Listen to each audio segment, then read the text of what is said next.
Hey guys, welcome to episode 111 of 4PlayerAnimecast. It is the 26th of January.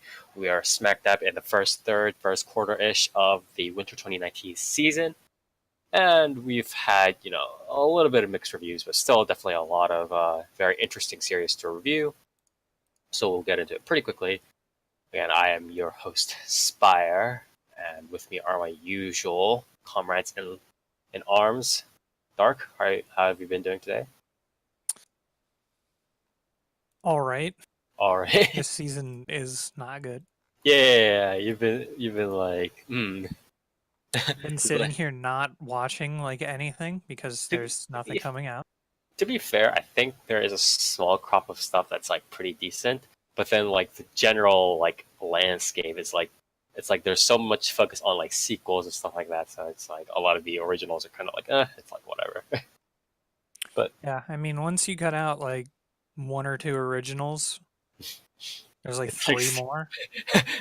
everything else starts like falling down. You need to watch Revisions, Dark. Yeah, I need to watch Revisions and Domestic Kanojo. Yeah, that's the answer.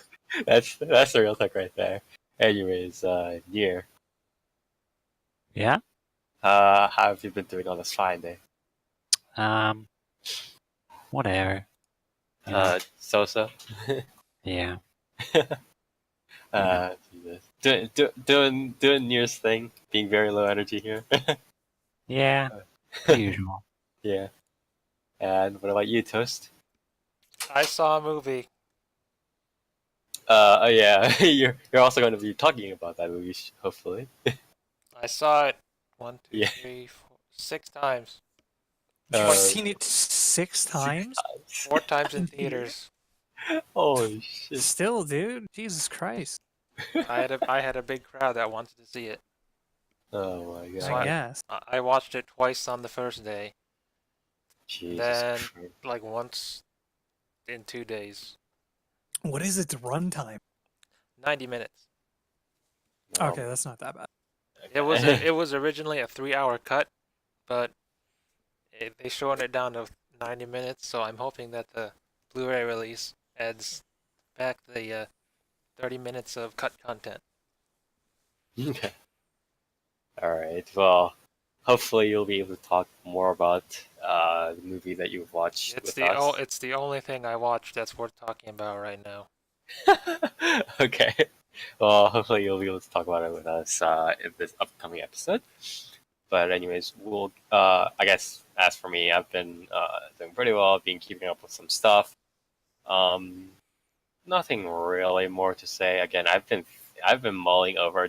Well, actually, no. I really want to fucking crack open some of this visual novel backlog I have, but I've been kind of not been able to get a good proper setup and kind of download everything and just do it at my own pace for this thing. So I'm kind of like, That's not anime.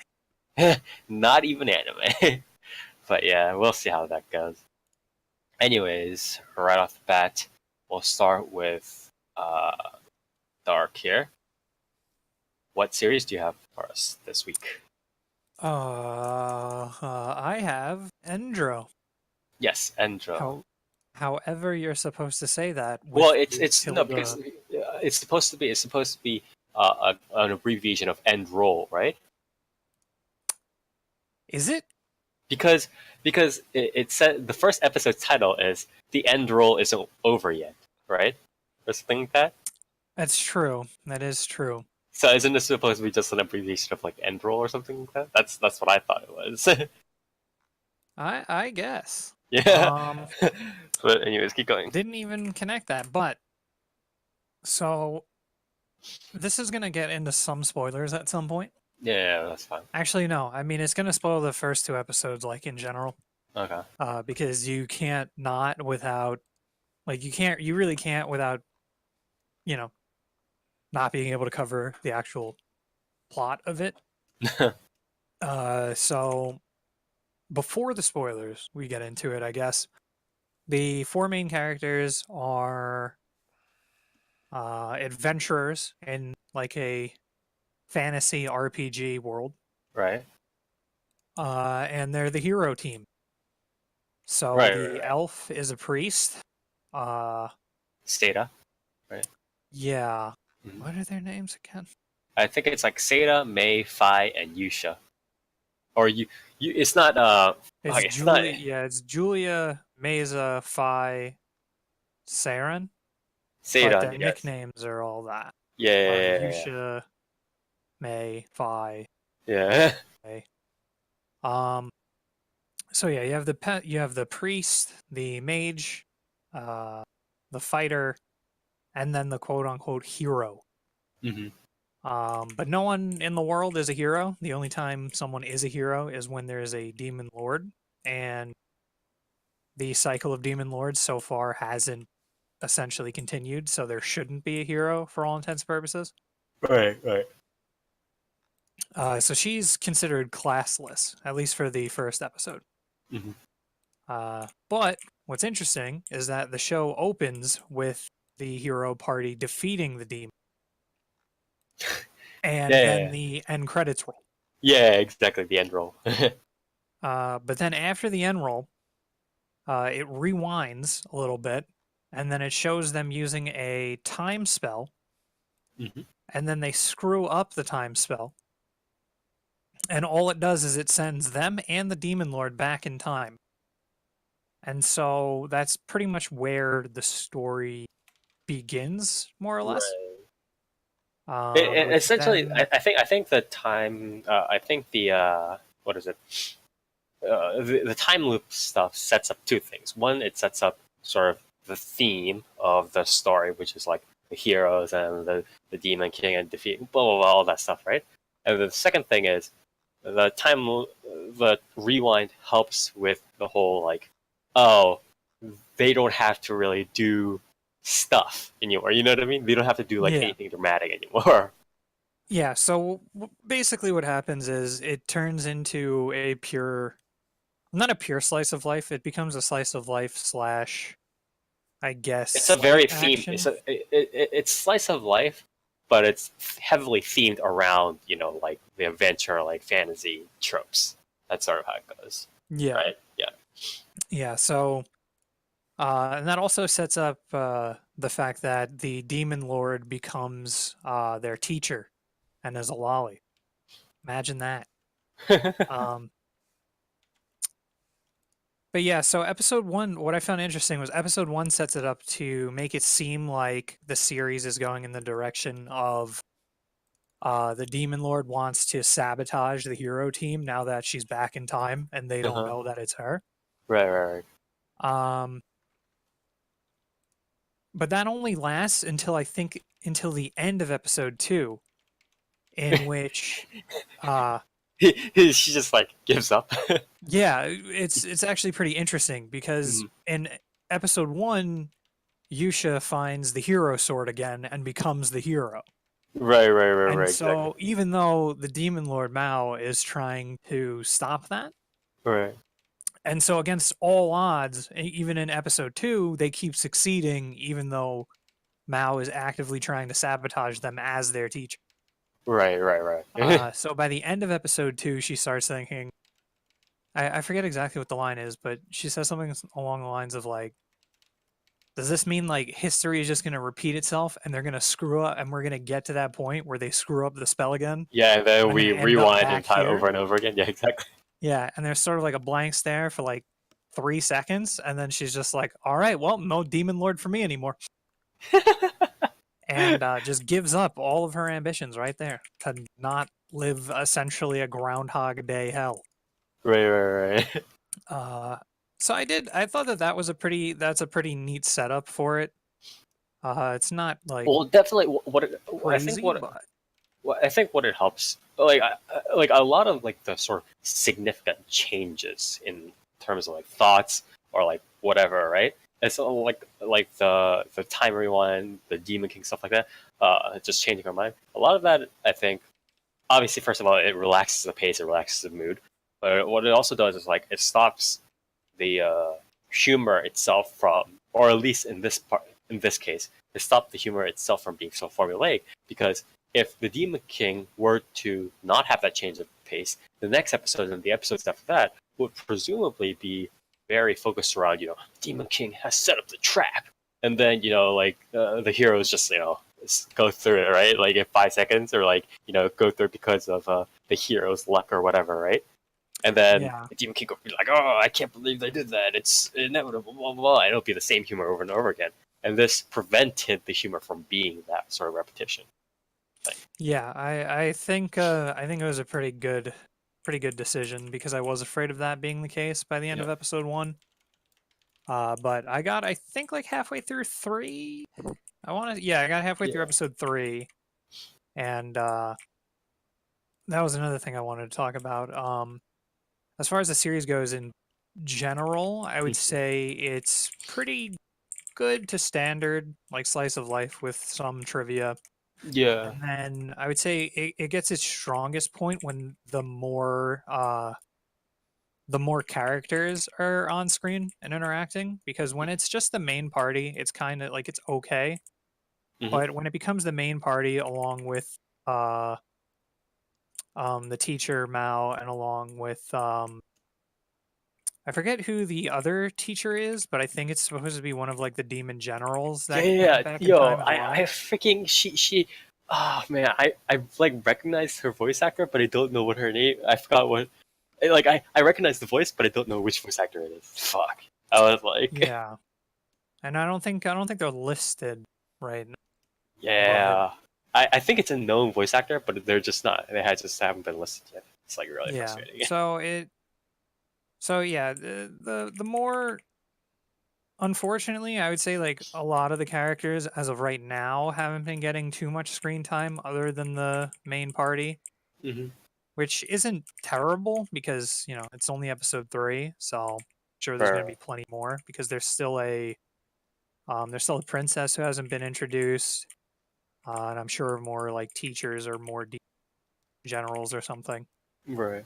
I think what's for me personally, it might just be my bias after going through a couple of seasons of kind of like more of a lull. But it's like I think the humor itself is like, well, not necessarily the humor itself, but the way the pacing is and how it's sort of like formed together is like above average. I won't say it's like super great or anything like that, but it's definitely, I think, pretty solid. Where it's like a lot of it's like they set up the theme, and pretty much 99% of the humor is like non sequiturs, right? Or it's very, very like weird tangent sort of humor, right? So, but it's still pretty neatly wrapped around this theme of doing things that are hero party, adventure fantasy, Demon King. So, like, there's this part where they like again, a lot of the humor isn't like, it's not throwing things out in an Oscar fashion. It's like slowly growing them and then making them very deviant from the original topic of the conversation. So one example would be spoiler alert. So they're talking about who's going to be the party leader, and at the end of the day, they just decide, maybe all of us should be party leader or whatever it is, right? And then they say, "Oh, I'll be the darkness leader," or it's like, "Oh, I'll be the hero leader," or "I'll be the beautiful leader," or whatever it is. They all just give them like silly, they give like themselves silly names, but they just all declare themselves to be leaders, and then they just go into like Sentai or like unit poses, right? Like group poses and stuff like that, and it's a very they grow the tangent that they created. So it's like, we'll all be leaders. So they create like a series of like random humor, sort of like random comedy stuff. But then they grow it into that weird tangent, and then they kind of do that for like, 18 minutes and stuff like that. So it's very, I like it. I won't say again it's like a masterpiece or anything like that. It's not Nichijou or Azumanga or whatever, but it definitely is very neatly packaged and like knows what it's doing, essentially. Yeah, I would definitely agree. Yeah. I think the just in general, more so, just the pacing of the jokes is pretty well done. It's because the content, like the content of the jokes, sometimes might not be, the most. It's not the most highbrow, Right. but the It's way they very combine, the way like visually it flows into the joke, like with the Sentai joke, how Mhm. snappy that is. right. I'd say that's pretty well paced out. Yeah. They do. They do not like super frequently, but there's been a few jokes where like they have just enough delay on like the end of the joke before like wrapping it up with the punchline or right. sort of like cutting to something else. So I thought that that was pretty good too. Say other than that, the visuals are pretty nice. It's not like the most the highest production value show because there's not a lot of Yeah, sort I of like mean, there's not action. like action. Yeah, it's not like Like it's there's not really. some, but Yeah. it's not crazy. It's definitely Yeah. better than you might expect, at least for 1 and 2. They're Uh, like you're like, oh, they tried for this show, but it's yeah, not like really they beyond they that. It's like definitely try, but they're not like sinking all their budget to it. I would say it shines more in the art style itself. I think stylistically it looks really nice. because it's part of it. Big part of it's also like Yuri author is doing the art, character design and stuff like that for Endro. So Yeah, I mean that's good, but I think in general just the almost I'd say it's almost like a colored pencil Mhm. type look to it, which looks right, really right, nice. I right. think the eyes look pretty cool because they're not like it's very matte. There's no like real gloss to it, no real highlights to them, but uh they still look pretty good. Right. Yeah, I definitely think it's overall very solid. Both audio visually and also again the package of humor that it specifically delivers, where it's like I, s- I s- I specifically think well, the reason why I explain it that way, again, I'm trying to make a contrast between something like, say, uh, gamers or something like Nyaruko-san, where it kind of just throws things at you, right? Here's a reference, there's a reference, this, that, and it's not exactly the same thing. So I think overall it's a very sort of solid series. Definitely one to watch out for this season. Not only just if you like the whole like cute girls doing cute stuff thing, but if you want a more like heavy comedy series. Uh, any last words, Dark, on Andrew? I'm hoping another thing they do as they go along is I hope that they do a bit more.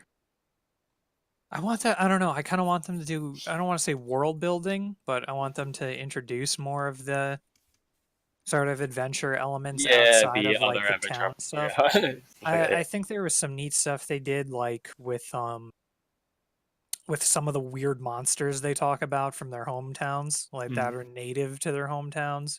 Right. I thought that that was pretty nice. I thought the sort of like the gag where the hero busts into some random lady's house and starts stealing Yeah, all of that her was the stuff in front of best. her. I was like, when I saw that, I was like, this is godlike. Yeah, I thought I thought stuff like that was pretty good Yeah. because it's not as, it's when it doesn't draw attention to it as they're doing it. I thought that that was a pretty good delivery. I think Yeah.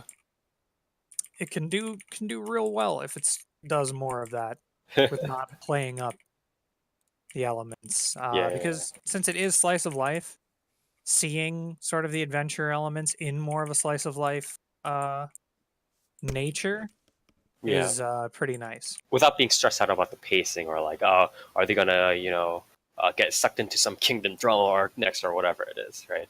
Yeah. Yeah. Okay. So again, thank you, Dark, for helping cover Endro. Again, this is Studio Gokumi, I believe, and again, if you want to watch a more like lighthearted comedy series, please do check it out.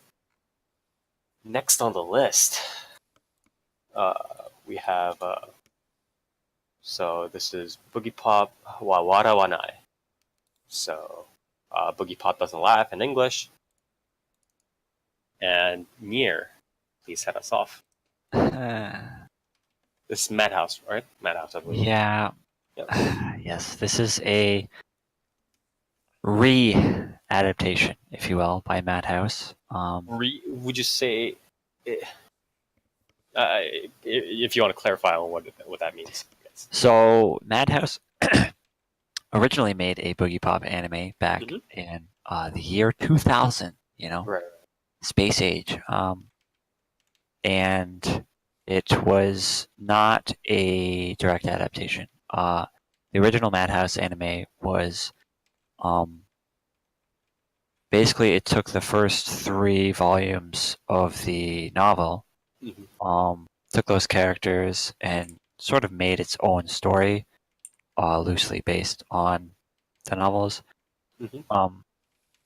And of course, Boogiepop, the original Boogiepop came out in a time where, stuff like Serial Experiments Lane, Evangelion was still riding high. Series like that, they were popular. The deep, like what does it mean kind of stuff. Right. That was very psychological anime. Yeah, deep psychological stuff. Stuff was riding high. And Boogiepop, the novels themselves, they're very psychological. It's a mystery series, right? But the original series was told in a way, or rather presented in a way that it's really obvious, because this came out a year after Lane did, right? Yeah. It's really obvious that they were trying to sort of recreate something like that. The original Boogiepop is told in a non-chronological order, from different perspectives, every episode focusing on different mysteries that all revolve around, the core mystery of what is Boogiepop, and who is this Manticore person that keeps getting brought up. And it's really good. The original is sort of a cult classic. It didn't really blow up like Lane did. It's a little bit more unknown. But it is one of those series that, horror anime are very rare, especially good horror anime. Yeah, I mean, there are things that evoke, the horror tropes, but especially in this day and age, to actually trot out horror successfully is very, very difficult. Yeah. Yeah. But the original is one of those series that a lot of people consider it's one of the good ones. It's one of those up there. And so Madhouse, I guess they decided to give it another go. And this one is apparently much more faithful to the novels. It's a much more linear story. It's told, in chronological order, with characters speaking more than 3 sentences without a cut to a different character. Although it still has some weird cuts this side. It does. I mean, it keeps that it tries to keep that it tries to be abrupt, quote unquote. Yes. Yeah, the abrupt cuts, abrupt. The soundtrack will immediately cut out when something happens, or stuff like that. But this is a much more direct, much more faithful adaptation, and I'm not sure if I like it, but I'll read the synopsis real quick. There's an urban legend that tells of a Shinigami that can release people from the pain they are suffering. This angel of death has a name, Boogiepop, and the legends are true. Boogiepop is real. When a rash of disappearances involving female students breaks out at Shinyo Academy, the police and faculty assume they just have a bunch of runaways on their hands. Yet some students know better. Something mysterious and foul is afoot. Is it Boogiepop or something even more sinister? ? So this adaptation seems to be going more into arcs. The first 3 episodes is the initial arc. Probably a smarter idea, to be quite honest. I Right. guess, but Or considering the anime form these days. Yeah. Right? Yeah. considering the modern audience. Exactly. The first 3 episodes is the first arc regarding Manticore and Echoes, which was the first series, spent 12 episodes on. But it's much more, abrupt, much more in your face. It kind of tells. It basically just tells the story to you, instead of like giving it to you piecemeal like the original did. Which I guess again is a symptom of the current audience. So I'm not really sure how I feel about this being called a mystery, really, because the arc was resolved. It's not focused. It's not focused on who did it. It's like this happened. So the first episode, it's immediately like, bam, this is Boogiepop. This is who she is. And this is basically what she's doing. And then the first episode takes place, I guess, from the perspective of one character that actually doesn't really do anything in the arc. But it takes place over the entire course of the arc, but it doesn't tell you exactly what's happening. It just introduces you to Boogiepop, and then the rest of it is all the other characters being it tries to do the whole narrative, incomplete information narrative kind of thing, where it's I'm not really sure how well it does that, considering it's trying to do this in the span of 3 episodes. Yeah. The problem is the it's it would be a little bit cooler if it was the character that was relevant in the first part, or in the first episode. I think it's not I was oh, this character's completely useless or anything like that, but I was at the end of the day, it was kind of the first episode was kind of trying to showboat stuff, and then hey, here's Boogiepop. Here's mysterious things happening. Yeah, doesn't really tell you what's going on, which I mean, it's fine for a mystery series to not tell you what's going on, but the problem I found with the first arc in general is, instead of doing what a mystery series typically does and just kind of it kind of shows you stuff going on, but it doesn't tell you what's going on, right? Mm-hmm. Kind of like the original did, because the original, it kind of just puts you in the middle of the story, right? Right. And that immediately sets you with a little bit of confusion, you're already out of your element, just immediately, because you're in the dead center of the story. You're not too sure what's going on, so you kind of got to get your bearings. Mm-hmm. But what this one does is it kind of tries to tell you what's going on, but at the same time, it's we're not going to tell you everything, because I guess we're a mystery series. We have mystery things, I guess. So it wants the viewer to know what's going on the screen, right? So characters will be saying what's happening, who everybody is, and stuff like that. But at the same time, it seems like they explicitly want to not tell you things just to put up the guise of a mystery series. Mm-hmm.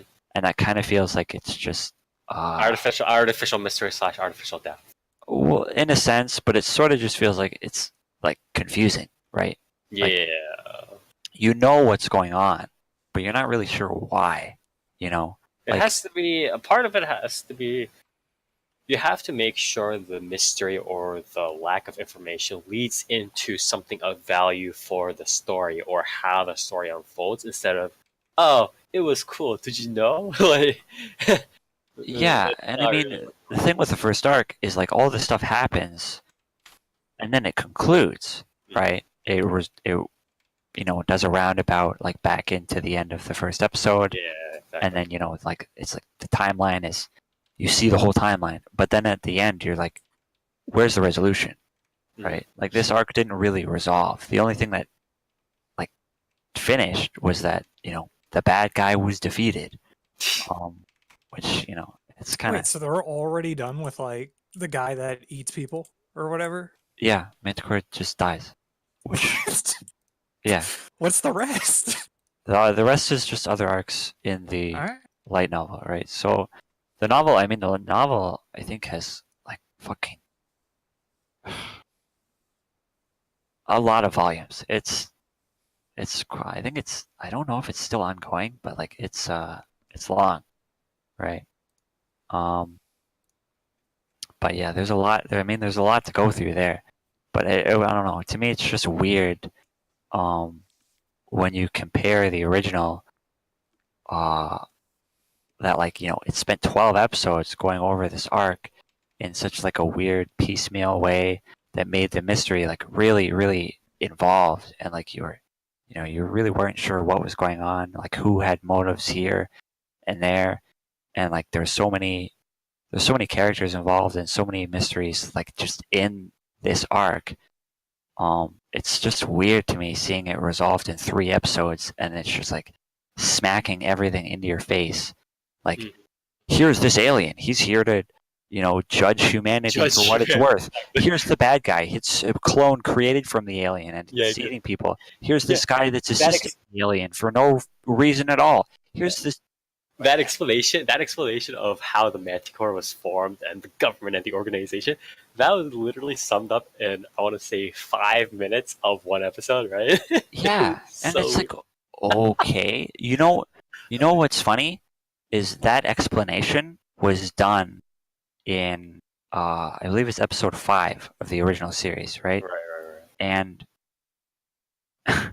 you know what the explanation is? It spends the entire episode in this like this looping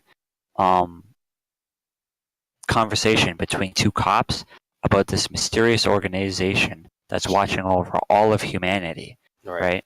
And they don't like to see change, right? But because like humans, like it's in their nature to seek out change, that sometimes this organization has to step in and make sure things are kept in check, right? And throughout the course of the episode, one of the cops is always like, wait a minute, haven't we had this conversation before? And it keeps looping over and over and over through the episode, right? Right. And eventually, at the very end, they drop like, apparently there was some creature that got loose from the organization, killed all the scientists, and it got out. And then the other cop is like, wait a minute, isn't that when all these disappearances started happening? And then the other cop goes, oh, by the way, like I'm from that mysterious organization, and I'm one of these like super weird composite humans, and I'm gonna like turn you into another one. And then it loops again, and then after the cop has been turned into the like composite human, he's like, wait a minute, haven't we had this conversation before? And it like it all comes full circle, right? Right, exactly. Like it's like episode 5. I'm pretty sure it's episode 5. If you watch episode 5 compared to like episode 5 of the original compared to episode 2, I believe. Yeah. Of the new one, like it's just so like the difference in storytelling quality is so like staggeringly different. To me, I'm just not really sure how good the other arcs can be when this one was done like so fast, you know? Like it's just crammed down your throat, right? In terms of, well, yeah. I was just going to say 3 episodes doesn't seem to be nearly enough for an actual like mystery, you know? Because these are only 20 minutes each. I don't feel the like other arcs in the novel are shorter, right, than the main one, right? I believe so. I mean, so I haven't read the novel, mostly because I think a lot of it isn't translated. Mm-hmm. But from what I understand, the initial 3 3 volumes is kind of like the main arc, right? And then everything else is kind of just like like little mystery novel things, right? Like Mhm. just the adventures of Boogiepop, if you will. So I don't really know. I don't really know how this series is going to really work, right? Because they just blasted through the main arc in 3 episodes. So I would assume they're going to do like 3 episodes per arc, because this new arc seems to be taking at least 2 episodes, right? But Do you think? I don't know, 3 episodes. Can I ask you some hypotheticals? So, if you had a choice between them releasing a 24 episode season and let's say 8 to 12 episodes was of the first arc and then the rest was just of a mishmash of the other arcs, but the 12 sort of episodes of the first arc were more or less an exact rehashing of the original Boogiepop anime, right? Mhm. Or would you rather have them sort of I'm not asking you to criticize. I'm seriously asking you as like an actual like thought experiment. Would you rather just have them sort of, in essence, give up on trying to adapt Boogiepop into an anime adaptation and let people sort of focus on localizing and reading the novel original? So you're asking if I would rather them do Because the sort of way, like a polished version of the original? yeah, but polish and Instead of- extended, because they weren't going to probably do a season 2, right? Because people would just be like, "Well, what is this? And why is it even just randomly getting a season 2 now, or whatever it is, right?" Of So, course, yeah. right? So, in my opinion, there were only two other paths they could really do. One is obviously give up and localize the light novel, or whatever it is, right? Or they essentially had to do the entire thing all over again, and so they have to do 12 episode, 24 episode. Well, if they do the uh, if they do just the first arc, 12 episode, right? It would essentially just be a remaster, right? It wouldn't even be a readaptation, right? It would just be a remaster essentially. In a sense, yeah. Yeah, I mean, they could have gone they the could route of doing truncate different things, the right? first arc in a more like faithful fashion Right, to the right, light novels, right? right. They could add some like different like stuff, maybe some Easter eggs, whatever, stuff like that. But a lot of it will be more or less like almost like re-rendering. And then if it was a 24 episode, they would have more chance, but it would essentially be 12 episodes of the first arc, which is essentially the same as the original anime, and then 12 episodes of the other arcs, right? So would you have rather have that, or what do you think they might have done I better? mean, better.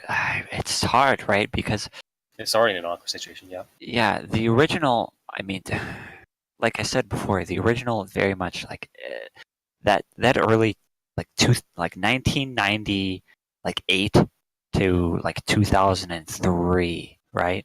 Mm-hmm. That was like this little pocket of like these dark, grimy psychological series that were like, what does it mean to be human? And Yeah. like technology is so advanced now that like what if we get consumed by it and stuff. Like stuff like that, it's very much a product of its time, right? Like anime back then, it wasn't afraid to be like really weird. Yeah. Like just look at Lane. You know, the average person. Imagine if Lane came out today, right? Like shiny coat of paint, but it was like the same, just the exact same storyboards and everything, right? Right. People would hate that shit. People would be like, this doesn't make any sense. This is like terrible writing. It's like right? really weird, yeah. Well, it would also be like, this is really fucking stupid because why? I mean, you would also have more comparisons. Like that guy who has all the gear strapped to himself thinks he's gonna be fully in the wired. Like now, you look at half the shit he's wearing, you're like, all right, he's got a fucking wireless router on his back and an HTC Vive Yeah. on his fucking face. Like, he's just wearing VR. But yeah, it's like back stuff. then it looked Yeah, weird. stuff like that. It's very much a product of its time, right? And while Boogiepop, it's not really about technology and stuff. It does have those themes of like, there's an entire episode where this dude who's for all intents and purposes, he's basically an incel, right? Mhm. And he's addicted to this visual novel, right? And that's like his ideal girl, like his waifu, if you will. And in order to connect him to the overarching mystery and plot of the story, he gets wrapped up in remember remember in the second episode where the character talks about like, oh, my friend was giving out these drugs and stuff, right? Yeah. And then they never touch it ever again for the rest of the arc. Yeah. The exact relation of how that ended up, they don't really Yeah, talk they about. don't touch that ever again in the new one. It's implied that it's part of how the Manticore did all these things, but it's like the relationship specifically they don't really touch. Yeah. So this loser guy who the only thing he wants in life is a girlfriend, right?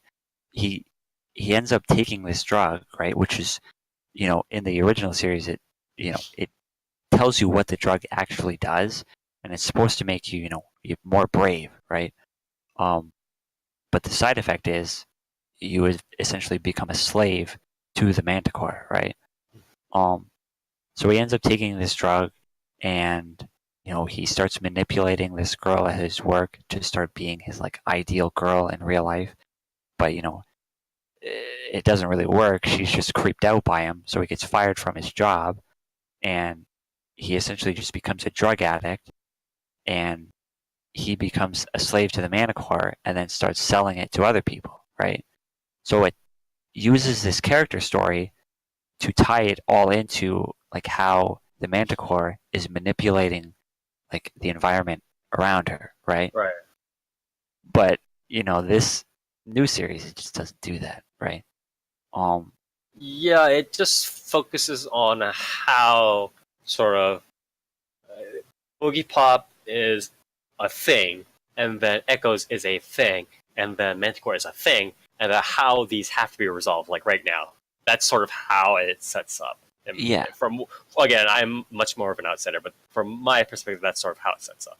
It's like But- these things are things that happen, and they're really weird or bad or fucked up, and they need to kind of go away. That's kind of Yeah, but like I was saying, the original, it uses that entire character story throughout an entire episode just to, in a roundabout way, say that the Manticore is using this drug and circulating it around the city in order to create slaves. It doesn't just say, like, I turned this girl into this drug-making machine. By the way, this plot point isn't even important.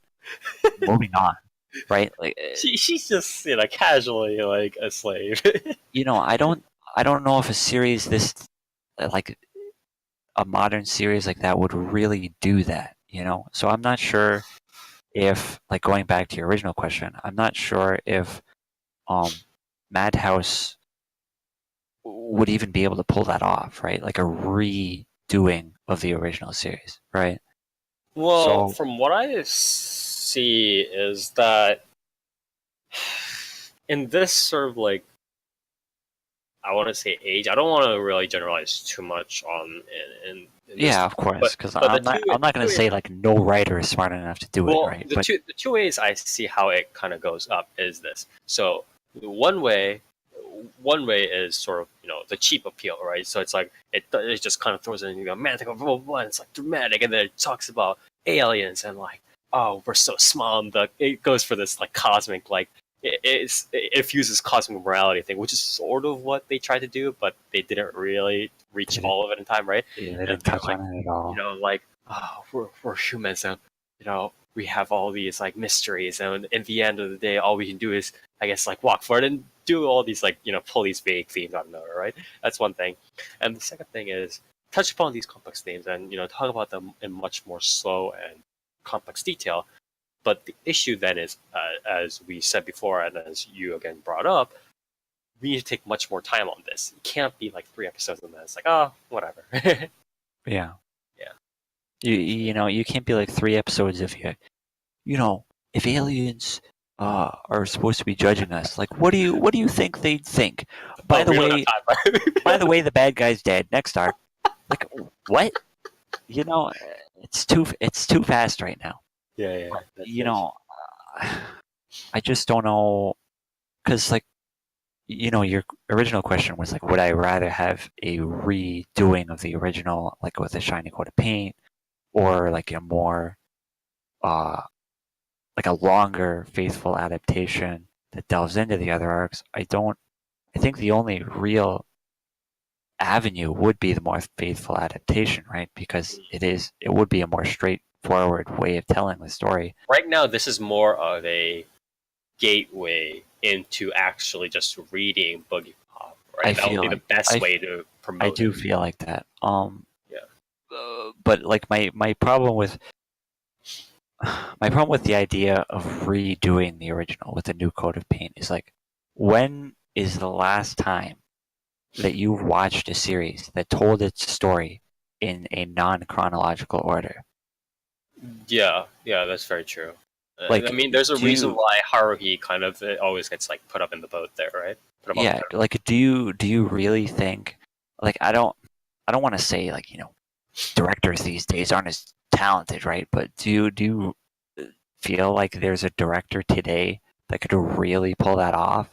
Like, Yeah, the thing is, it's like they have precedent to work on, but the issue is they have too many other, I want to say, competing temptations, right? Where it's like they want to just be like, oh, we could just kind of do this other thing, and we could kind of just run this standard formula, and it'd be okay, kind of thing, right? And it's, because it's an anime season, it's not just another anime season, right? So, Hey, Jinri wasn't chronological order. Jinrei Yasuite Shimashita, right? Yeah. I guess that's true, but it's still Exception that proves the rule. Exception that It's also 7 years old. Yeah, it's a long time ago, right? So,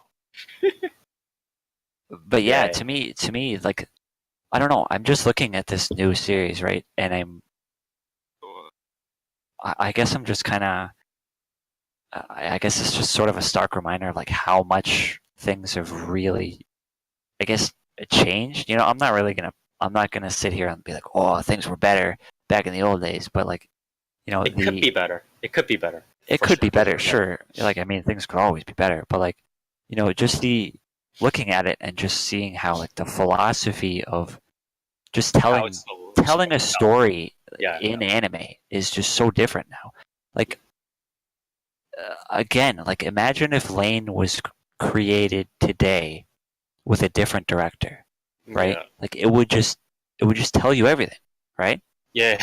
Because that's just what series do now. And there's not enough time, I think. It's like it's very weird. It's like I kind of wish that, I don't know. I wish sure shit wouldn't have a PowerPoint presentation as an episode. Yeah. Yeah, I mean, Lane has an entire half 2/3 of an episode where all it does is it plays clips from previous episodes, like in non-chronological order, with random guitar riffs over it, and it's like that's supposed to be your recap episode. Yeah. But like the real like intent behind doing that is to just put you in a state of unease, right? Like that's what that is supposed to do. And I don't know if there's any series right now that's I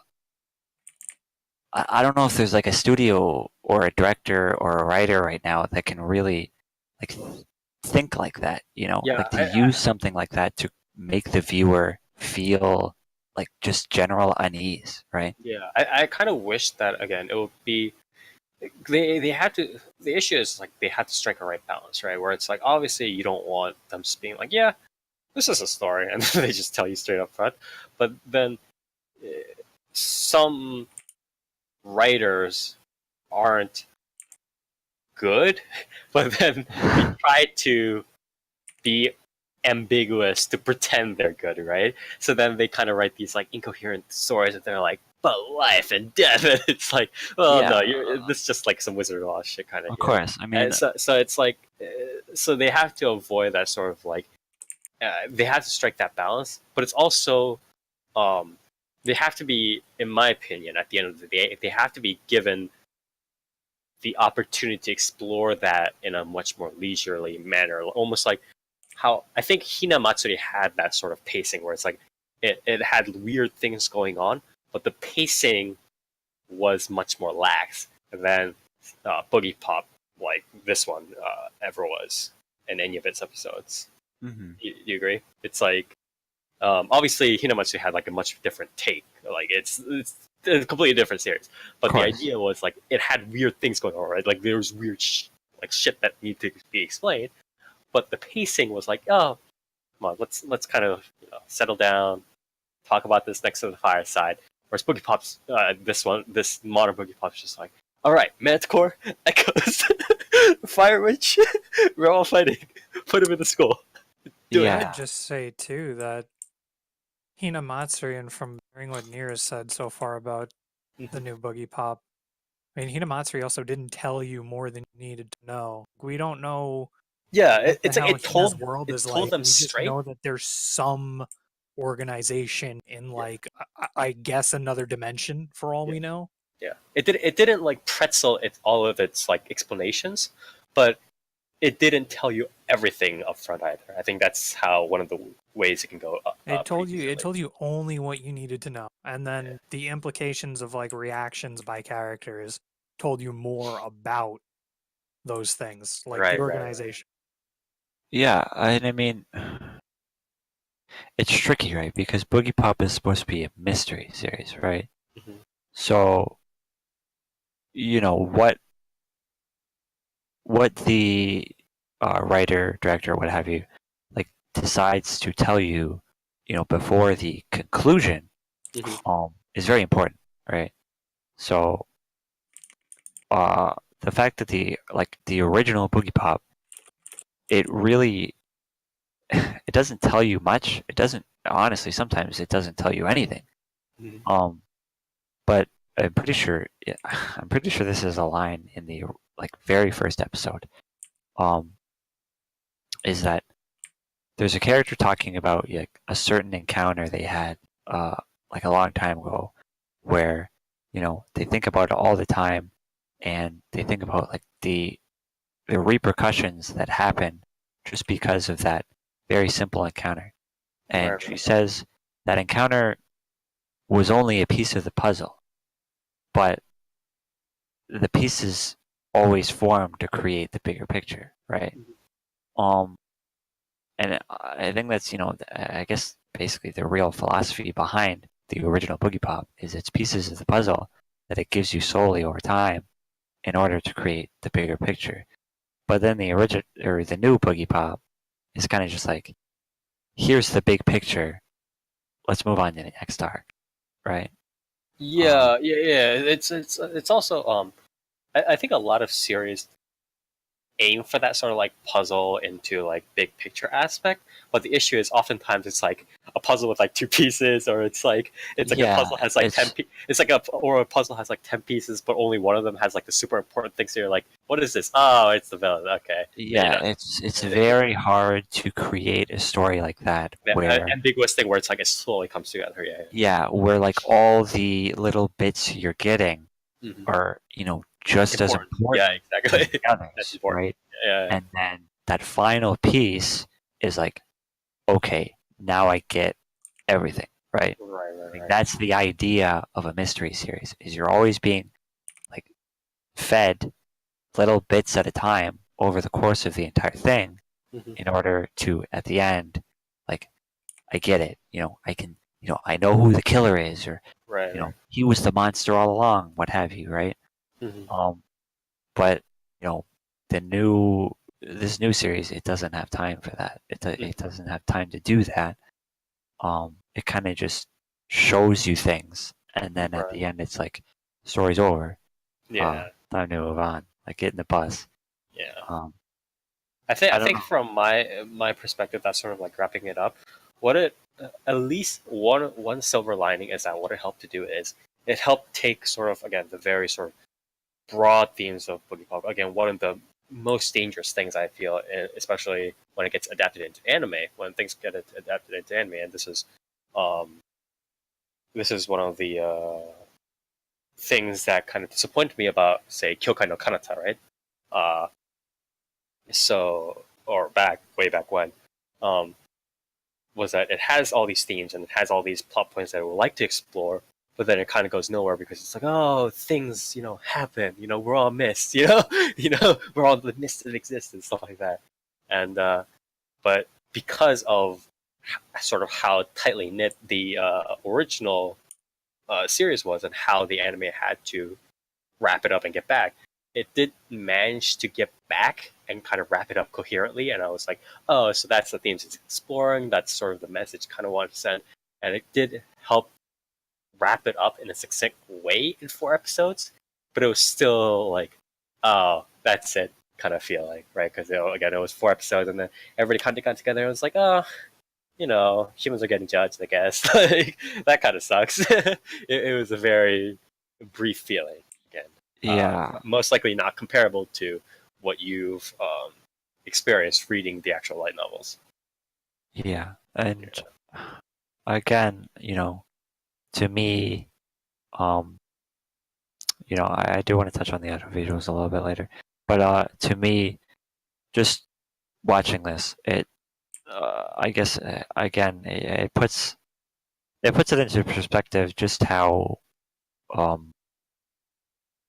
how much storytelling in anime has like changed in the past almost 20 years now. That like you can take something that's like the same IP, the same story, the same arc even, and it's just so immensely different that it's almost like unrecognizable, right? Right. To me, that's kind of eye-opening, I guess. Not necessarily. It's not. Again, I don't want to pine for like everything was better back in the year 2000. But at least this one could have been better. Is the biggest. This could have been handled better. Especially the fact that Madhouse did the original, and Madhouse is doing this. They could have. I mean, I feel like they must have looked back on, how they did the original, and like how they will handle this one. Mm-hmm. And it's just, I would have loved to see, like the boardroom conversation, the storyboarding, stuff like that, and just like the decision making of how they were going to be different, right? Mm-hmm. It's just it's a little jarring. Yeah. But yeah, on the audiovisual side, I'll be quick. It looks okay. I think the OP is pretty good. Mm-hmm. It's very sleek. It's got some very nice visuals. The song is quite good. I like it a lot. Mm-hmm. But the anime itself, it's a little up and down. I felt. Did you notice that, Spire? Like in the first Well, when Manticore really gets into action, it's a little bit like. Yeah, but like in the first, I think it was the first episode when Boogiepop first shows up, and she flips that cop, right? I think yes. Dark was talking about this when we originally watched that was a little bit TV. weird. I don't know how the animation happened. I thought it was like when the cop was walking up to her, it's almost like he was missing frames, right? Like he was very. I thought for a second that it was less like her doing psychic judo, and I thought her power was not like that, but I thought it was more like how Kuroko and like Index does like the teleport stuff, right? I thought it was almost that for a second, like yeah. It was just like teleport up to like somewhere else. I thought of that. That was weird. But yeah, otherwise, it's your standard Madhouse series, right? It's shiny when it wants to be, but when things start getting really, really fast, it of course loses a lot of detail. Yeah. Madhouse likes to do that thing where, they try to do the really smooth animation, by foregoing, some shading and, kind of just using solid colors and stuff. Yeah. But I feel like maybe they don't really quite have the animators for that anymore. I'm not too sure. But yeah, it looks okay. I mean, again, Boogiepop's not an action series, so Yeah. it's certainly I mean, serves. I don't think for really like any of their stuff they really have that much backing, and also they're focusing, I think, pretty hard on both One Punch Man and Overlord, right? Because they have both of those licenses, right? Well, uh, what's his name? What's her name? Is doing One Punch Man now, right? Fucking JC staff. JC. Yeah, JC has One really? Punch Man I now. hope everyone's excited. Yeah. Please, So- please be excited. I think what they have lined up for the next little while is Yeah. Chihaya Furu 3. Mhm. I think they're doing a movie or something. Yeah. Probably more Overlord, I'm sure. But yeah. Okay. But yeah, they might be a little bit spread out for right now. They're not like the largest studio. I mean, they're still an 8-tier studio, but they're not like Yeah, the they're largest studio. they don't have, all the ace animators didn't go over to them like they Yeah. did with Trigger, right? So Yeah. They need to have as much money as Trigger, okay? Anyways, thank you very much, Nia, for giving us a much needed review of Boogiepop Warawanai, or Boogiepop Never Laughs. In English, please do check it out again. The cult hit for a reason, and if you do like it, please consider reading the original light novels, or watching the original anime, etc., etc., etc., or the previous anime rather. Yeah, 30-second review. Right. So, Egao no Daika, I'm going to cover that really quickly. It's by Tatsunoko Production in a celebration for the studio's 55th anniversary, I believe. So, Tatsunoko Production, usually known for their work and stuff like Transformers, doing very like mecha stuff, very technology, like robot things, colors flying everywhere, Gotchaman crowds, etc., etc., etc., Robotech. And when they're not doing that and they decide to adapt series, they usually pick very peculiar series. Like they pick Yozakura Quartet, obviously not a series that everybody would think about, right? Princess Resurrection, Sket Dance, Wake Up Girls. That was one of the more unique ones that they did, stuff like that. And this time again, they decided to do an original on The Price of Smiles, or again, Egao no Daika. Director is Toshimasa Suzuki, who did stuff for Rinna Lagrange.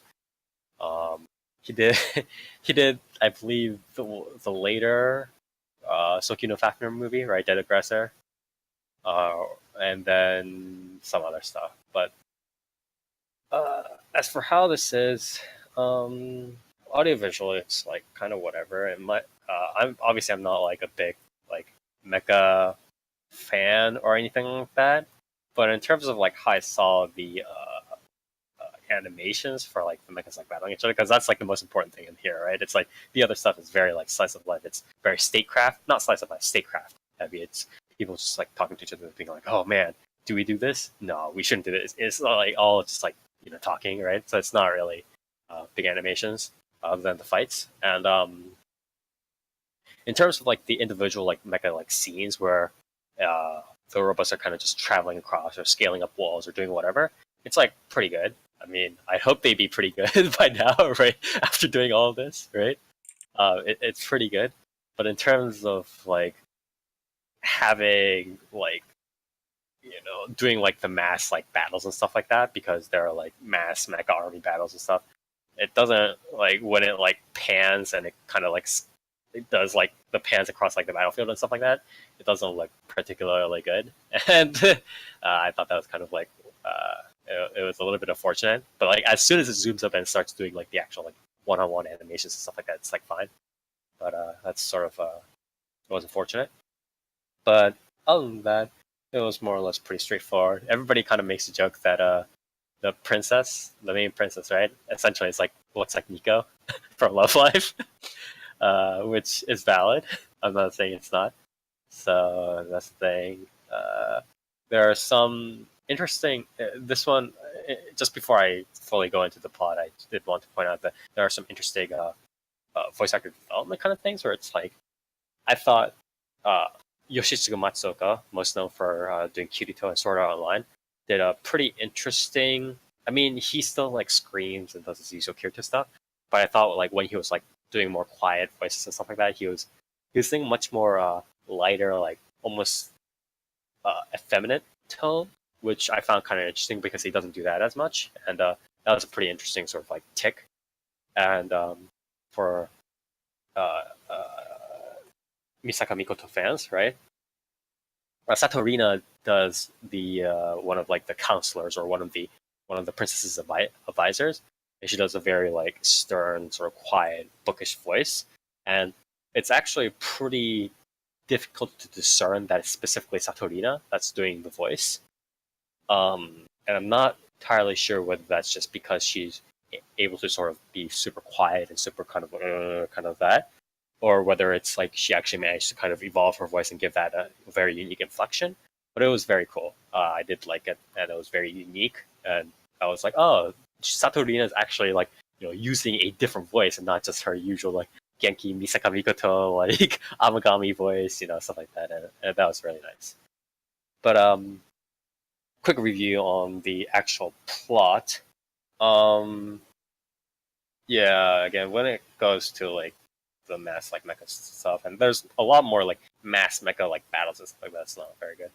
But anyways, going to the actual plot, it's just there's a princess of a nation, right? And the nation is fighting against another nation, and there's all this mecha technology, and this princess is all like, oh, everything's happy, and then as the war continues, she finds out about the horrors of war, gray morality, the sacrifices people have to make. I love Alnoa Zero. I love Alnoa Zero. And, the usual, like, the war isn't a game, princess. Stuff like that, right? Very, standard stuff. And how I felt about it overall was it was very disappointing. There were like one or two gems in the rough. I did like how the princess like is idealistic, and that's like the whole like thing, right? It's like the usual idealistic person gets used to the horrors of war, but then at the end sort of stays optimistic and still saves some lives worth saving, all that bullshit, right? But I did like the contrast that they specifically kind of forced. It was very like on the nose, but they kind of forced to make between, again, sort of the realities of war and doing stuff and what she wants to do. Like there was a part where the princess is playing like chess with somebody, and it's like, and talking about how cool the war simulations, the mecha simulations were, the training simulations, right? Were. It's like, maybe I could do that, man. It feels so much fun to just kind of just wield those and walk around it and kind of blast opponents, defeat enemies and stuff like that, right? And then the counselor, again voiced by Satorina, is just like, you have to remember this. War is not a game. And then the princess is like, oh, of course I know that. And that sort of contrast where it's like, she's not aware of it yet, but she will be, the whole thing, is pretty nicely done, if a little bit on the nose. Again, as I said, very, very on the nose, in fact. Yeah, Marie Antoinette, like, although it is a little bit more of like a growing up evolution, whereas the Marie Antoinette sort of symbol is, for that part of history, it's a little bit different. But what I was disappointed by was that it's okay to, well, I don't know if it's okay. It's like, I'm getting really tired of, like, I know this is how a lot of like authors get their drama, right? It's like, oh man, sometimes sacrifices have to be made, right?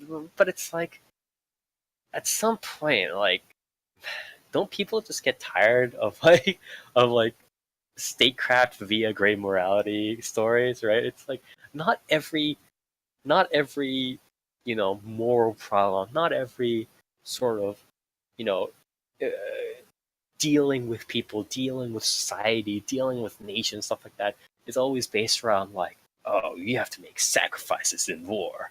Or it's like like this, welcome to the real world, kid. Like, that's not the only things out there that are problems for human beings, right? It's very like, when I get versions of this trolley problem, which is essentially what it is, trolley problem, right? It's like you pull the lever to save, 5 people instead of 2, stuff like that. When you get versions of this trolley problem over and over again in anime, it's very tiring. And it just didn't really like. There are 100 people on 2 boats. Yeah, Boats sprout a leak. yeah, I know. Like, no, 99 people. That's how you do the true utilitarian issue. Shit. Would you save that one person consciously by pressing the lever or pulling the lever? Again, it's like, I get that sort of thing does exist in some instances in real life, but it's like, again, especially in terms of like what humans deal with on an everyday basis, what humans, like especially in modern society and stuff like that, like the day of like, oh, we have to sacrifice 50 men to gain this base and do blah blah blah, and that's very I want to say that's a very sort of like antiquated set of morality that we have to do, and again, that we have to deal with, and I don't know. It's very like, I wish more statecraft series were based around people dealing with socioeconomic harms. There are plenty of things where it's like, the princess could go out in the street and see whatever, right? See the poor people, or like see the struggles, or deal with that, and it would be like 10 times more complex than just being like, oh, but if you send these men into the choke to hold it and save the city, it could, it would be a worthy sacrifice. It's like, I just wish that, like, if you're going to do statecraft, if you're going to do green morality, if you're going to do things that really require people to think and be like anguish, especially in this modern day and age, about the things that the characters anguish over, I would like for it to be more than just, will you save 3 people by pulling the lever, or let the 2 people die, or whatever it is, right? Or it's just very like, I don't like this sort of simplified morality anymore, and I don't think it adds value to the conversation. I don't think it adds value to any sort of anime literature, whatever I read anymore, and it's very like tiring to kind of like deal with, because it's like it's still like instinctively harrowing, right? Like when things are dying and shit, and you're always like talking about like, oh, things still have to die. You're still like, what the fuck, man? You're not like, haha. You're like, oh, whatever. Epic. Yeah, it's like it's still like instinctively, emotionally, not great to always talk about people dying, but it's also like in your head that it's not a great plot line, so it's like whatever. So very disappointing overall, I think. But Spire, that's like real life, dude. It's real Not life. everything is black and white, man. You remember that one time when Kiritsugu killed his mom? That was exactly like me, like a week ago. Yeah, that was like you deciding to get white bread or whole wheat. Exactly. But the thing is, it's like I think there's some of those weirdo artisan breads that are half whole wheat and half white. Oh, the marble. I don't want to talk about this. half and half cakes. But I think again there are so many other things like societal ills in modern society, and even in like a post feudal society, right? Like anything that's like past the era of like military power just whack you on the head kind of thing, right? Like anything that any era of society that had trade in some sense, right? Um, I just think there are so many problems that people could look towards in terms of like doing statecraft drama. The ills of different classes, the ills of good Samaritans morality, stuff like that, and just so many things that it's so tiresome to just go down the same route of like, oh, well, are you gonna sacrifice these men to save the nation or what?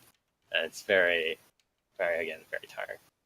But that was more or less what I had for Egao no Daika, Price of Smiles. Again, series by Tatsunoko Productions, people behind Yatterman, Gotchaman, Wake Up Girls, Princess Resurrection, a whole bunch of other stuff. So if you do like that sort of drama, if you want to see Nico's face, warped in pain and despair, go check it out, I guess. So I don't know what else to say. That's a huge market. That's a huge that is actually a bigger market than I thought it would. Oh Jesus. yeah. That guy is a huge director.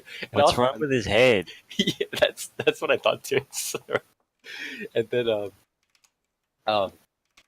it's also weird because like they made Hayami Saori because it's like I know why Hayami Saori was voice cast, but I also hate it because it's like so Hayami Saori plays one of the other girls, like one of the girls on like the opposing nation, right? And she's sort of supposed to be this like part of this technical unit, right? But she's essentially like a fucking like mental patient. She's a sociopath, right? Where it's like she just like smiles randomly when talking about like horrific shit. Like when she's ordered to kill, she just like goes out and just heartlessly kills whatever or betrays people or whatever. So mean. It's like haha, she doesn't really like have any anguish in her like voice or anything like that. And I know that sort of came from like Hayami Saori doing stuff like Ayase and like very like psychopath roles, right? Like very very fucked up roles before, and mixing that with like her like kudere roles.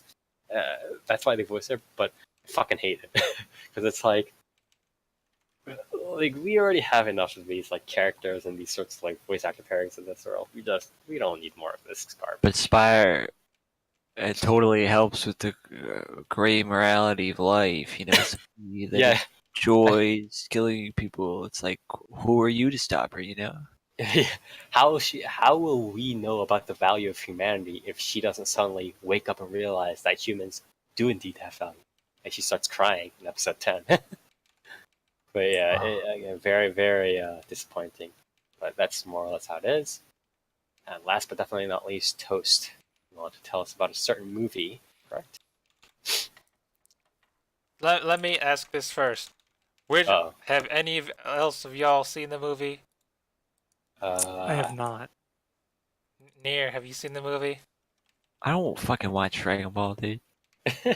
So you're telling me none of you have watched the biggest anime movie since the Pokemon movie? Shut up.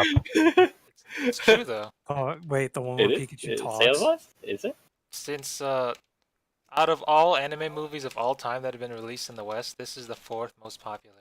First one being the first Pokemon movie, second one being the second, third one being Yu-Gi-Oh! The movie. Now this. Oh, dude, I think I still have my Blue Eyes Ultimate Dragon somewhere. Oh, you mean Blue Eyes Shining? I still Is have that my what it was? I still have my Shining Mew card going to see the Pokemon movie. Yeah, Please. so like of all time, this is the Dragon Ball Super Broly is now the fourth most watched anime movie of all time, and this is a limited release. Oh This my isn't God. fancy Warner Brothers or, Pokemon was released by Warner Brothers, and Yu-Gi-Oh, which was what 4Kids, also under Warner Brothers, maybe, not sure. But yeah, what can I was hoping one of you had seen the movie so I could talk more about it. So, can I go all out on spoilers, or do I have to not spoil? I mean, Don't do like full-on spoilers, but if you need to like mention something or characters and all stuff. the spoilers are basically how the fight goes. That's about Does it. Broly die, did? Do you want me to spoil that? I don't really care. Spoiler. He doesn't. Oh, surprise! But yeah, That's literally illegal. how about Dragon Ball Minus? Y'all know what Dragon Ball Minus is? No. What's Dragon Ball Minus? It's where they retold the. It's how about Bardock, father of Goku, or whatever? Have you seen that? The That's Bardock that the Body Bardock Seeker, special right? where he gets Saiyan blood on his bandana and it turns red and he fights Frieza. No, No. I have Sure. not. Really? None of I It's- played it's- Xenoverse. it's the one where he gets hit in the back of the neck by the weird aliens and he can see into the future. Yeah, I can't say I'm familiar. Sorry, bro. Okay, fine. I'll just say whatever. It's fine. It's Dragon Ball minus. They retcon They retcon parts of the Saiyan part, the Saiyan origin story where Okay. Frieza's like, I'm gonna blow up the Saiyans instead of Bardock being the warrior dude who's all like, I saw the future and Frieza's gonna kill all the Saiyans uh and I'm gonna stop him. They retcon it to where Bardock is, I have a bad feeling about Frieza calling us all back to planet Vegeta. So Okay. let me send my son Goku out on the attack. What are they called? Attack pods? The Saiyan pods, sure, whatever, and save him from this plight because he is a low-level warrior. He's going to be sent out to an outlier planet anyway, so let me save him. Basically, they turned Goku into actual Superman. Okay. Nice. It's canon now. Goku has the 100% Superman backstory. Instead of being, oh, he was just lucky that he was sent out here. And whatever. You know, I can't wait for them to re-update the Screw Attack Death Battle. Gine, they showed Goku's mom, Gine. That was cool. She and Bardock are now kind-hearted Saiyans that care about their family. They're not like all the other Saiyans, which I guess they're doing that to explain the how Goku can turn Super Saiyan so easily, because he's got S cells, and you need to have a kind heart and not be the evil Saiyans, I guess. Do you want me to talk about S cells? You know, about Rather midichlorians? didn't. yeah, they're not midichlorians because you need the way Toriyama explained S cells is you need a certain amount of S cells to turn Super Saiyan, and it's determined by your basically your power level and your nature. Like it's easy, pure-hearted Saiyans or kinder Saiyans are more likely to turn Super Saiyan than not, or whatever. Yeah, okay. Okay. Yeah, sure. That's the beginning part, and then Okay. you get who has Is this like a reboot? Like, it's the way to make Broly canon now. Okay. yeah, but it goes all the way back to Goku's origins. They're explaining the origins of all three of the Saiyans. Whatever you see, Oh. you see Kid Vegeta in his Vita chamber, whatever it's called. Vita Chamber. I don't. What is it called? I don't Whatever know, their actually. incubation pod, whatever. Vegeta hole. Sure. Vegeta. And then it showed Broly being there too, and it's like, well, you guys have at least seen the Broly movie, right? The Broly's origin, where Yeah. the reason why Broly has a power level of 10,000, and Wow. the reason That's nothing. that's not nothing though. That's as strong as King Vegeta, Wow. and Don't they Bardock have, was like, before 10 he billion? died. No. Yeah, and with Goku's was what 2? So there's a bit. Yeah. Where was I?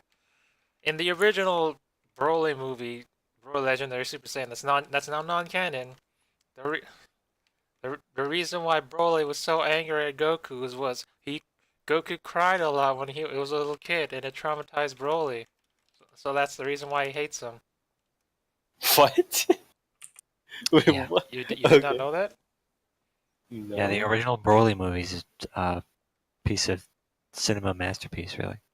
That was. Yeah, Broly's a genetic mutation of a Saiyan, but he has this long-standing grudge on Goku because he cried when he was a little kid. Whatever. This Broly doesn't have that though. Instead, instead, the way it went was King Vegeta. Instead of Broly was not on planet Vegeta when it exploded, or whatever. King Vegeta sent him to an outlier planet because of his extremely high power level that was higher than Vegeta's, and he posed a danger to the Saiyan race, so he sent him to this weird EDF bug planet to live on, in exile and whatever. And Paragus followed him, so he's all like, "Oh, we're exiled. King Vegeta tried to kill me and my son and exile us, so now we're gonna live on this bug planet for apparently 41 years." That's the timeline. Because their ship crashed on the bug planet, so that they've been living on the bug planet, surviving for 41 years, until now in the distant after the Tournament of Power, remnants of Frieza Force found them, and so now they're recruited into the Frieza Force. Yeah. Okay. So instead of being the cool weirdo that was the first Broly, now he's this I want to say Tarzan-ish kind of character, I guess. The wild bug man that was grew up on the bug planet eating bugs. So he's not exactly good or evil. Okay. Stuff. You get what I'm saying, right? He's more Tarzan now. He's the wild savage dude. I was gonna say he's the savage man. From the bug planet. But he still has the shock collar because he's still the berserker that he always was. Paragus needed a way to control him. Yeah, that's the reason why he's fighting Goku and Vegeta in this movie. Okay. They were recruited back into the Frieza Force because Frieza found them from the bug planet, and Paragus was like, "I want revenge on King Vegeta for exiling us," and he's like, "Broly, do it." And Broly's like, "Yeah, all right." Okay. I'll do it, I guess. Yeah. Okay. Or else, have you seen that movie Unleashed with Jet Li in it? With what's that guy's the guy who played Mario in the Mario Brothers movie, and he was in Who Framed Roger Rabbit, I think. Yeah, he was. Why Yeah. can't I remember his name? It's kind of like that movie Unleashed where he has the collar on him. He's all like, "Go get him, Broly," and Broly's like, "Yeah, all right." And then he fights Vegeta and Goku. That's like I guess that makes sense. So that's a very, very interesting story that you set up. But I have a question for you. Wait, so what am I talking about? Yeah. Can I ask you a question, or? I don't know. I'm lost. I'm just describing the movie at this Yeah. point. Well, let me stop you from describing the entire movie. That'd be good. No, that's about the entire story of the movie. Summed Okay. up. Well, let me ask you a question then, and I'm sure Darker or Near might also have some questions. There's just something about the Dragon Balls, but that's Something about the humor. What are those? So, like It's they pretty, fine, I'll They explain sent it. Vegeta and all them. I'll explain it. They gathered the Dragon Ball this movie because Bulma, because both Bulma and Frieza have a wish. Do you want to hear their wishes? No. It's pretty good though.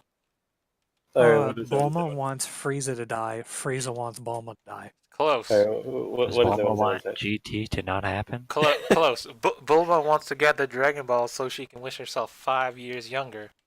She's getting old. and Goku's like, "Yeah, you are old lady." And Vegeta's like, "Shut up." And then Frieza wants the Dragon Balls because for the opposite reason. He wants to be 5 years older. No, he wants to grow 5 centimeters taller. Is this real? This Is that This actually? is real. This is real. Because That's odd. Frieza's alive and all after the Tournament of Power, spoiler. And he's all like, and he's meeting all his new Frieza Force members, and they're all like, "Hey Frieza, you're short," and he's like, "Shut up," and he kills him. And it's really bothering him. So He wants people to think that he's still in his growing stage, even though he's what, like 200 plus at this. I don't know. And then Shenron's gonna have a hell of a time. they mentioned in the movie, like, some dude's like, "Hey Frieza, why don't you just turn your second form? That's super tall." And he's like, "No, shut up. I want people to think I'm growing in my normal form." What the fuck? And that's the reason why Frieza visits planet Earth. But isn't his normal Really tags form along. not even that form? Isn't his normal form like that weird fucking? The fourth form, yes. Yeah, like And his he's quote short. unquote normal form is his fourth form now, right? Yeah, and he's short, and he's like, "Oh, I want to Because be his taller." third form is the jacked one, right? Jacked version of the fourth form. Yeah. And then the second form is like the xenomorph looking head. No, it's third. The second form is the way taller version of the first form. Third form is the xenomorph head. Oh, okay. Yeah, and then that's the reason why Frieza's there with Broly. Broly just tagged along, cause by chance. Anyway, what can I talk about the movie? That I guess the animation, unless Spire, what were you gonna say? You wanna say something before I go into how good the animation is? So, can I ask you a question to hopefully to round out this conversation instead? Because all I've got left is talking about the animation. Well, then you might want to just give a quick shout out to the animation, and then I want to give a rapid question. Because Can you give a quick? I've got a lengthy discussion on the animation quality compared to all other stuff. Oh my god! To all other anime ever made. I mean, sure, if you want to do that. Please do not. Can we keep the audiovisual talk pretty short? I can't though, because this is the big deal of the movie. Can we keep? And what do you want? What do you want to say before I go into it? Okay. Do you think that this movie is, in your opinion, obviously compared to the other? The greatest anime movie ever made? No, that's not what I said at all. But again, do you think it, especially compared to the other Dragon Ball movies, do you think it deserves this much popularity, or Yes. what? I will say yes. No. I mean, Is this accessible for someone who hasn't even really watched Dragon Ball Super, but like at least knows about the Tournament of Power or yeah, whatever? that's fine. Okay. Sure, if you, I mean, if you really want to get down to it, if you know Dragon Ball, you've seen the I guess the two movies before this, which would be Battle of the Gods and Resurrection F. That will just explain the blue forms. That's all you need to know. Otherwise, sure. If you at least know what Super Saiyan God and Blue are, you're fine going into this. If you're a Dragon Ball Z fan, if you're going into this fresh, you won't understand a thing. To put it into, I guess, American-ish terms, it's if you're going to watch Dragon Ball Super Broly without knowing anything, it would be like going into watching Infinity War, or I guess any of the Avenger movies, but maybe Infinity War without knowing any of the cast. It would make zero sense to you. Be like, hey, cool fight, but I don't get what's going on. Right. Because this is definitely pandering towards fans of this actual series. Right. Okay, that makes more sense then. Do you want to give a quick shout out to, please? I mean, I'll keep it as short as I can, but this is the brunt of my discussion about it. Okay, so let me. Okay, yeah. The mainstay of the Dragon Ball franchise is undoubtedly the Yamamuro style. You know who he is? I've heard of him. Yeah. Okay. Do you guys have old Dragon Ball posters? Dragon Ball Z posters? Yeah. Is it the Super Saiyan ones? Yes. That's the Yamamuro style. It's the it's the main style of the Dragon Ball franchise ever since that. Have you seen the bad animations of Dragon Ball Super? Yep. That's also the Yamamuro Specifically style. Gohan and fucking shit from the early parts. Yeah, that's also the Yamamuro style. Yamamuro was good in Dragon Ball Z, but in Super he's kind of a hack fraud now. Looks super jank, not good. But they fixed it in. He's been a hack fraud for a while. I'm not gonna lie. Yeah. Have you guys seen the Tournament of Power where suddenly the animation quality got better? No. Comparatively, sure. Yeah, whatever. There's a new guy on the block. I believe his name is Takahashi, where he's emulating the Yamamuro style better than Yamamuro ever could now. Okay. It's kind of like how Araki had the old Fist of the North Star style, which was good.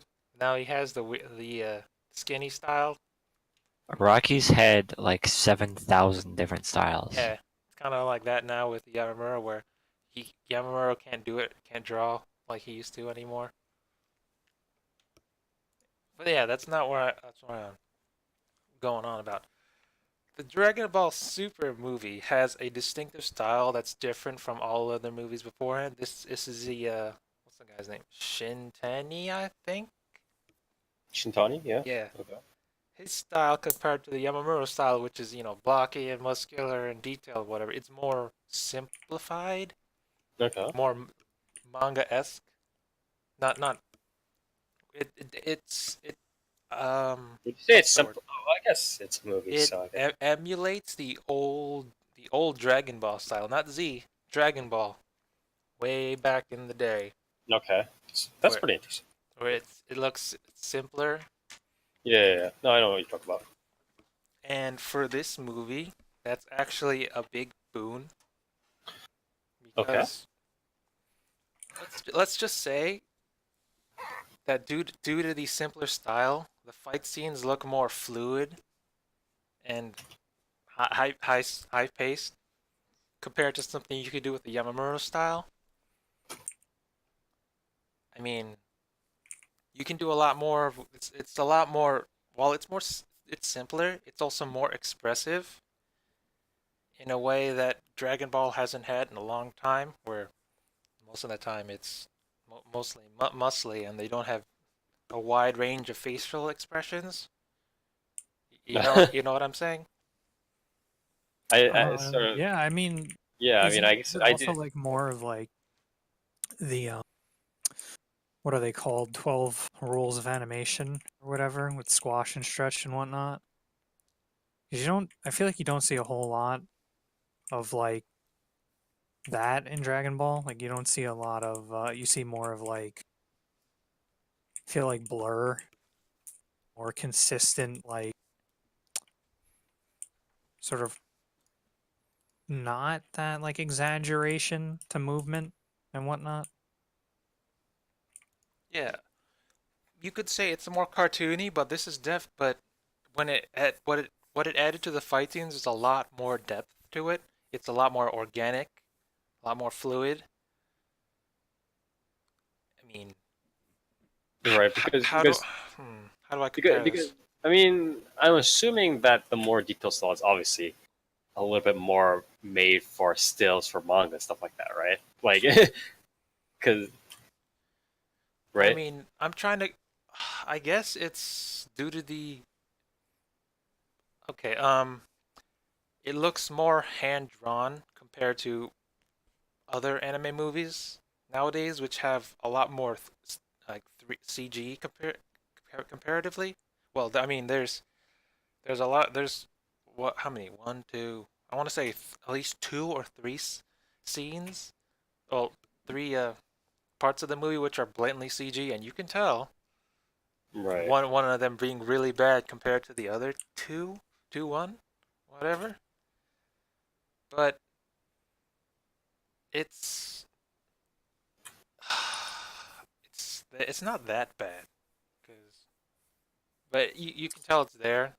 But whatever. Okay. Yeah, sure. So it's I, like I don't want to compare it to something like Heaven's Feel, which has plenty of CG and it looks really good. Like it's high quality, really good CG, but it's there. Dragon Ball Super Broly does not have that much. But it looks really good. I don't know. Yeah, it looks really good. okay. There So there's there was another. They took a lot of liberties in this movie, where whatever the dude did, the producer did, he was all like, "Hey, I'm gonna do this," and they're like, "All right." Whatever he did was mostly good. It's a breath of fresh air for a. How old is Dragon Ball now? Like 30 years old? For a 30-year-old franchise? I think it's a little older than 30. Yeah, sure. 41. No, I don't know. It's pretty old. Yeah. Yeah. It's good, though. Because, I mean, that fight, Goku and Vegeta fighting Broly, there's a lot of fancy camera angles in this movie. I don't want to use the term Sakuga, but Sakuga. I guess You I don't have want to to for seem this like movie. anything. It's You don't wanna definitely not. It doesn't look like any other DBZ movie. When in the fight scenes, there's a lot of aerial shots. There's this one scene where Broly's firing energy blast at Vegeta, and it's in his PV, and Mhm. they're like blasting through a mountain. Like Vegeta punches Broly through a mountain, and we can follow him through the mountains. Whatever. Mhm. I don't know how to describe it other than Sakuga. It looks really, really good. It doesn't look like That's it's good at least. uh what's the term? It's a camera on it doesn't look like it's a camera on a dolly and you're just moving back and forth or left and right. Very Right. dynamic, very fun to watch. Purposeful Sure. is the word you might want to use. Yeah. Yeah. Okay. So I guess any last words? Both two um, Dragon Ball fans, like more like hardcore fans, and to people that might be on the more casual level. Yeah, Sort of last words. the Ultra Instinct theme they use in Tournament Power with Akira Kushida, aka Okay. the same guy who sang the Toriko openings. He's in he's in these tracks for the OST. Okay. The OST in this movie's pretty fire. Yeah, I mean, I like with that much amount of money, if it was like a shitty OST, I'd be There's like, a lot of background chanting where Akira Kushida is like, "Go Broly go," and Kakarot, and like, honestly, the soundtrack for this movie sounds a lot more like a fighting game than it does a movie. right. It's So it's a lot of like high tension like background music for sure. yeah. That's pretty good. A couple more things I have to point out. When the first time I saw this movie was on January 16th at a noon screening. This was a weekday. Tuesday or Wednesday? When I Okay. went there, it was packed. Yeah, that's the lure of Dragon Ball for you. That's that, like, what is it, 65 million opening weekend. Yeah. Yeah, my movie theater was packed. There were people with their families here, people our age moving around. Yeah. Yeah. You, That's pretty good. Generation. Spire, our generation, like the Arch. 90s kids and Generation Y, Z, X, whatever the generation that is. Right. Our generation, they're Okay. they're old enough to have kids now, and they're old enough to think, hey, shut up, losers. You're gonna skip school. We're gonna watch Dragon Ball, and they're like, okay. I guess that's true. That is definitely true. You need to learn your history, okay? Sorry. Yeah, I saw my first screening was packed. People even Yeah. coming in like 5-10 minutes after the movie started. That is definitely. And then when I saw it again at prime time at 7 p.m., ooh boy, we had to get there an hour early. And when we were sitting in theaters, it was also packed. They had to open multiple screenings in my theater and watch it. That's pretty good. All right. Well, any last words? Yeah, I got a couple more. This is Oh my god. this is definitely Okay. something that you have to see in theaters first Mhm. before you watch in other places. I won't say where, but it's I don't know, blame Mexico. You play Mexico? Spire, do you not know how much Mexico loves Dragon Ball? No, I know, I know. Did you not know one of the cities in Mexico, the mayor was like, "Hey, shut up, losers. We're gonna broadcast the last 2 episodes of Dragon Ball Super in a movie theater," and everyone watched it. You know, I heard. They didn't even do that. One of them did it in front of the town hall. Yeah, Yeah. that's what I meant. On a big ass projector. That shit was hilarious. That was great. But yeah, this is definitely something you have to see in a movie theater for anyone else, especially Good with stuff. a packed theater with full of fans. This is a fan experience you don't want to watch alone in front of your computer, like some sort of weirdo. No, go with your friends, Some watch sort of anime fan. it. Yeah, go with your friends, Probably. watch it. It's this is big. This is a big movie that will revitalize Dragon Ball. Yeah, that's pretty interesting. Okay. The ending is I don't think what? I don't think Dragon Ball really needs revitalizing though. Yeah. I think it's I mean, still pretty big. it opens it up though. Broly's canon now, and he's stronger than the original Broly. And he needs a good Tarzan character. They can bring him back in other movies. Turn him into Power 2. I mean, if they did this, why not bring other cool movie villains back? Like That is true. Cooler, yeah. Bring a Yeah. Cooler, make Cooler canon. So you can be like Frieza and Cooler versus Goku and Vegeta. Have Broly thrown in to beat all of them up. Just to really have Broly thrown it. I'm not sure if that's how it works, but again, Okay. My final rating is. This is actually really high on the list of Dragon Ball movies for me. I'm gonna Okay. say my favorite Dragon Ball movie still is Fusion Reborn. That's the one with Janemba, because Gogeta's super sick, yo. And I would place Dragon Ball Broly second because Gogeta's also super sick, yo. I mean, Gogeta is the best fusion. There's no debate about it. Every time Okay. Gogeta appears on screen, oh yeah, spoiler, Gogeta's in the movie, but I mean, if it's also in the trailers, they're like, hey, Gogeta's in here. Okay. But yeah, every time Gogeta shows up, he gets stuff done. Let's see, what's Vegeto's track record? Oh, he fought Boo. Guess what? He didn't beat Boo. Oh, he fought Fused Zamasu. Guess what? He defused after 3 minutes and didn't beat Zamasu at all. Gogeta appears in Fusion Reborn for like 2 minutes. Guess what? He kills Janemba, like really quickly. Okay, so And spoiler, Gogeta fights Broly in this movie, and guess what? There's no stupid thing where you use too much power, so your fusion time has decreased. No, he fights. No, he can. They don't mention that. He's there the entire time. well. Anyways, I mean, I guess again. there's 4 separate fights. There's the Broly Vegeta, Broly Goku, Broly Frieza, then Broly Gogeta. I think Gogeta's the best one because Gogeta has the coolest moves. What does he got? Punisher Shield, Soul Punisher, and all these others? Yeah, but Gogeta's got way cooler moves than Vegito, hands down. well,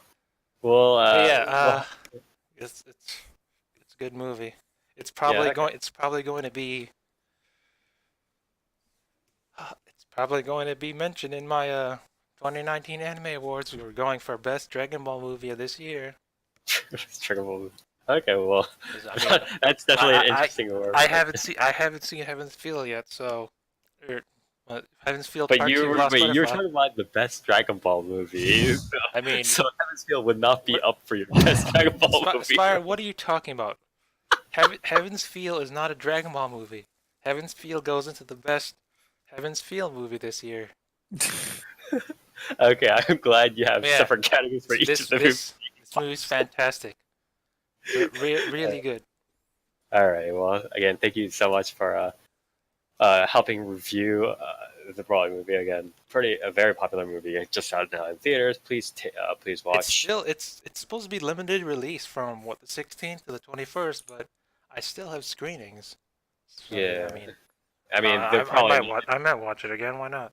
Yeah, I mean, it's not like theaters are just going to be like, oh, we'll just cut this down and lose all our money, right? So they'll probably have a Yeah, secret opening for Funimation was probably like, oh shit, we made 13 million in the first day. All right, Oh let's keep going. shit! let's not make money. It's like I don't think anybody's going to say that. So, anyways, go check it out if it's still available theaters near you. And with that, we are going to quickly move on to the news. We have a lot of people news today. Less so like actual like company news or stuff like that. So a little bit on the awards section. So first, we are in.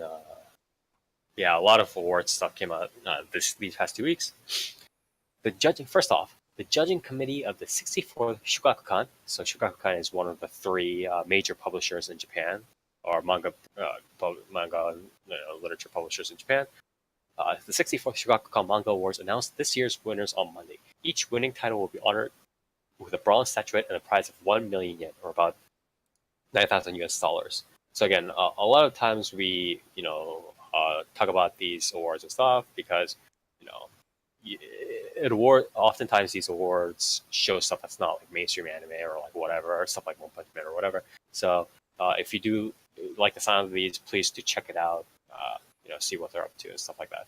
But yeah, best children's manga, Junisai, or age 12, by Mai Tanao. Here we go. Best shonen manga, Dr. Stone, by Riichiro Inagaki and Boichi. And Weekly Shonen Jump here. Best shoujo manga, Suteki na Kareshi, or in English it's Where's My Lovely Sweetheart, by Kazune Kawahara. Best general manga, 2 winners here. Hibiki, Shousetsuka ni naru houhou, or the transliteration would be Hibiki, the way to become a novelist. I believe that's how it's read. And and then the second one is the author is Mitsuharu Yamamoto, and the other winner is Kenko de Bunkateki na Saitei Gendo no Seikatsu. So Haruko Kashiwagi here. So, this one sounds really interesting. But anyways, you should all check these out. Usually, these judging committees include a whole bunch of like authors and people who run like really large like manga stores and stuff like that. So a lot of them have been through the mill. Previously, they awarded novels like or mangas like Promised Neverland, After the Rain, stuff that were all also pretty good. So please check it out. Now, the executive committee for the 12th Manga Taisho Awards listed this year's 13 nominated works on Monday. So the nominees are 1122 by Peko Watanabe, Ikkoku Nikki, or Foreign Country Diary by Tomoko Yamashita, Astra Lost in Space, or Kanata no Astra by Kenta Shinohara, Kengoji-san no Mendokusai, or Kengoji-san is Annoying by Minoru Toyoda, Golden Gold by Seita Horyu, Sazan to Suisei no Shoujo, Sazan and the Comic Girl, Delicious in Dungeon, Dungeon Meshi by Yoko Kree, Nagi-do Oitama, or Nagi's Long Vacation by Misato Konari, Hakumei to Mikochi, Honey Little Life in the Woods by Takato Kashiki, The Blue Period, Tsubasa Yamaguchi, Go with the Clouds, North by Northwest, or Hokuhokusei ni Kumo to Ike, Aki Irie, Mystery to Yu Nakare, or Not Say Mystery by Rui Morita. And finally, Metamorphose no Engao, or The Balcony of Metamorphose by Kaori Tsurutani. So the nominating committee is composed mainly of bookstore staffers who are in charge of their respective store's manga. This year's nominating committee consisted of 94 individuals who selected from 247 titles. So pretty wide list of people here. Pretty interesting. These are all, by the way, limited to be pretty recent works, so please do check them out if you're interested. Again, for the viewers here, I will list them out here. So, the two awards that I've listed are the 64th Shogakukan, that's SHOGAKUKN Manga Awards, and the 12th Manga Taisho Awards, TAISHO. These are annual awards that we do list every time. So again, these are all usually pretty interesting series to at least check out. So please do so. And also Akira Toriyama. Oh yeah, Comic-Con International announced on Friday the Eisner Awards. So these are like this is a major Western comic award. Are the Eisner Award comic judges have nominated manga creators Akira Toriyama and Naoki Urasawa for the Will Eisner Comic Awards Hall of Fame this year. Gee, I wonder why they nominated Akira Toriyama for this year. Literally who? So Toriyama, again, known obviously for Dragon Ball, right? And also for character design for stuff like Dragon Quest, Chrono Trigger, and Blue Dragon games. Urasawa has been drawing manga since 1981. His works include Yaura, 20th Century Boys, Pluto Monster, as well as collaborations such as Master Keaton of Billy Bat. Very, very, very instrumental to the history of manga. So, both sort of more or less pretty obvious picks if you want to pick two people like eyes closed, like who you would want to send it to a list of Hall of Fame. But congratulations to them. So next, TV Tokyo, the official YouTube channel for the Japanese television network TV Tokyo began streaming anime previously aired on television on YouTube for a limited time on Friday. The limited stream will include about 20 works for a total of more than 800 episodes, and the episodes will be available for about 1 year. The videos are region locked to Japan. Of course. Yeah. So kind of fucking people over. But focusing on weekdays, the stream is adding about 3 to 10 episodes per day. The stream includes anime originally broadcast in morning, evening, and late time time slots, and all of these are usually like shonen kids shows, I think. Stuff like Inazuma 11, Hatsume, Pochita Hatsume, that's the Tenbin Yokai Watch, Tamboru Senki, stuff like that. Very, very like younger kid stuff.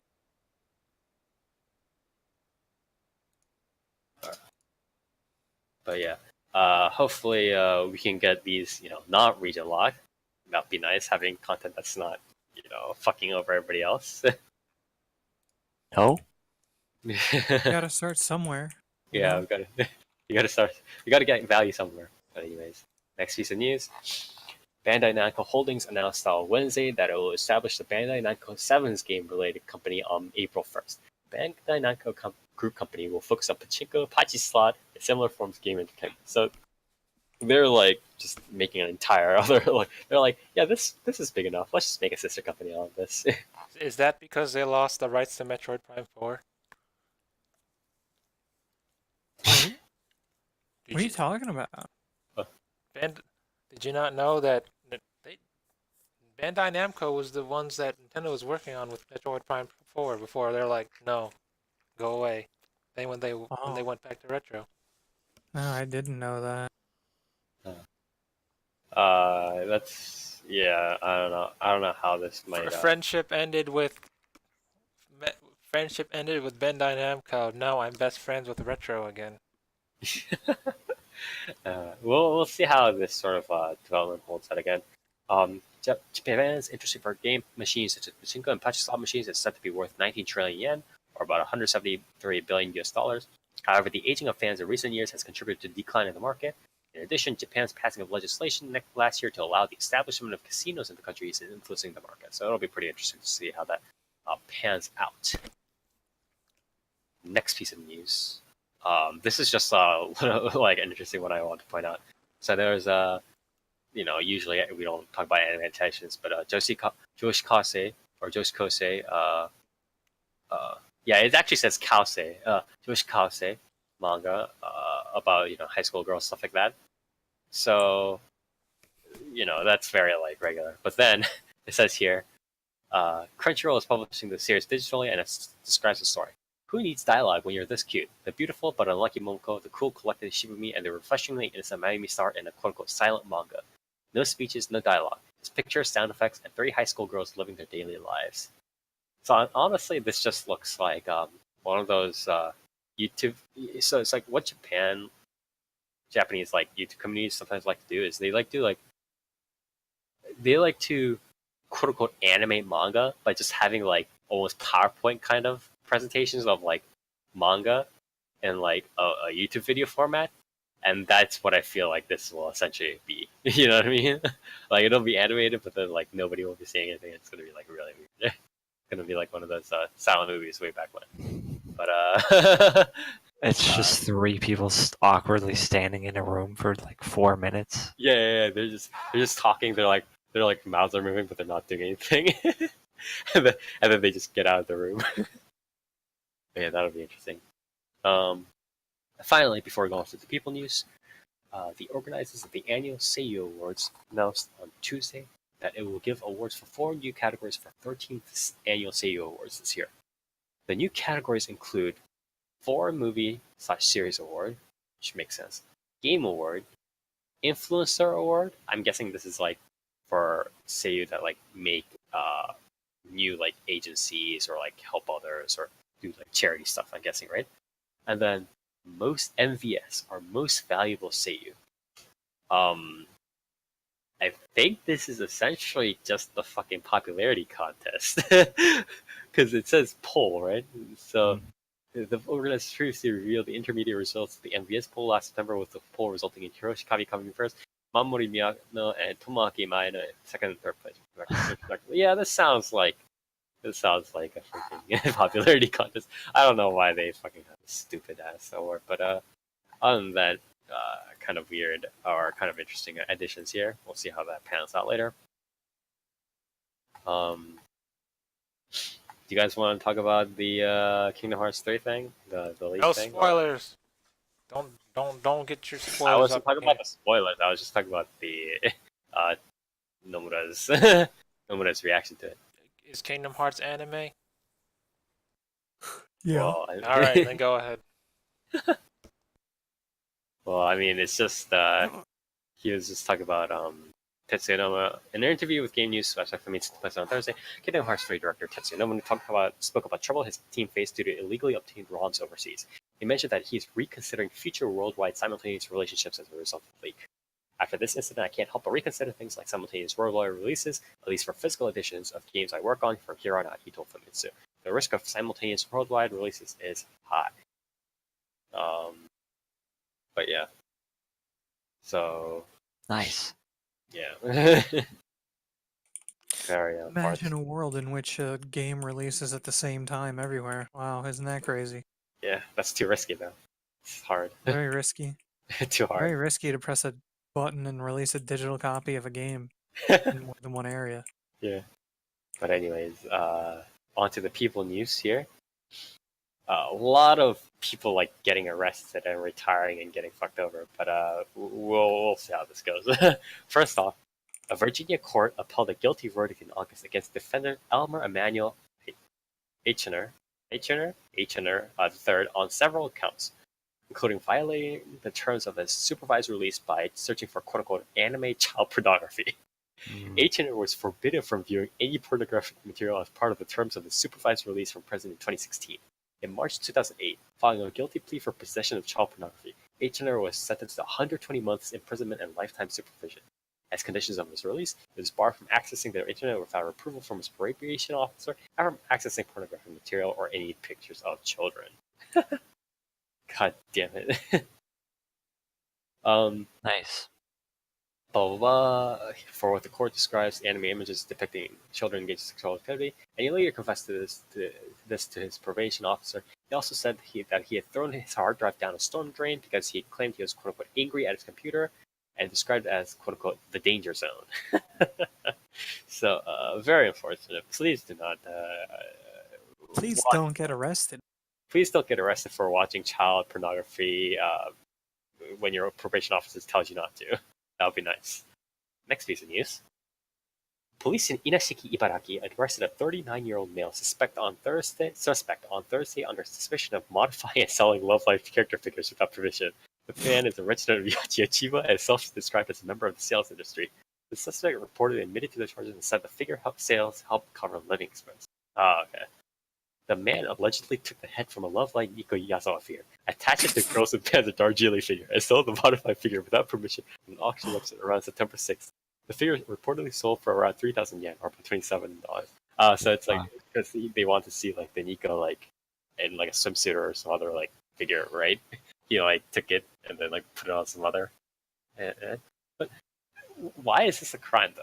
What does it How mean? is that a Yeah, what crime? does it mean by sold without permission? Permission from who? You can't resell figures? Oh, is it kind of like that? How we covered last episode? How it's like you can't modify like consoles, but is there like a rule in Japan like that, but like with figures and shit? Is that how it goes? No, no, no, No. no, not at all. Because, like, what? What does it mean by? I don't understand what it means by without permission. Because you can literally take your used figures to Ami, and they'll fucking give them money. Like they'll give you money for them because they resell them. Like what? Yeah. I don't I don't know. understand. Well, Unless he was only trying illegal- to pass a modified one as like a real figure that they made. Yeah, I think the It's the only thing I can think of.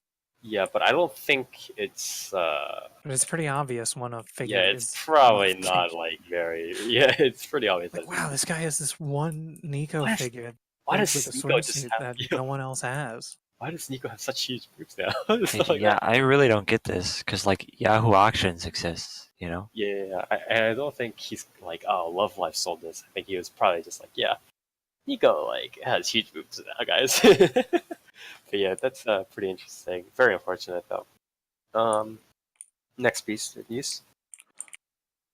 Tokyo police announced on Friday that they have arrested two former Bandai employees, Takashi Udatsu, age 44, and Takao Kurokawa, age 66, Jesus Christ, for fraud related to the life-size Gundam statue in Tokyo's Odaiba district. The two men have been accused of asking a contractor to overcharge Bandai by 10 million yen, about 91,000 US dollars in 2013, for building the statue and organizing a related event. They then allegedly pocketed the extra money themselves. Oh, okay.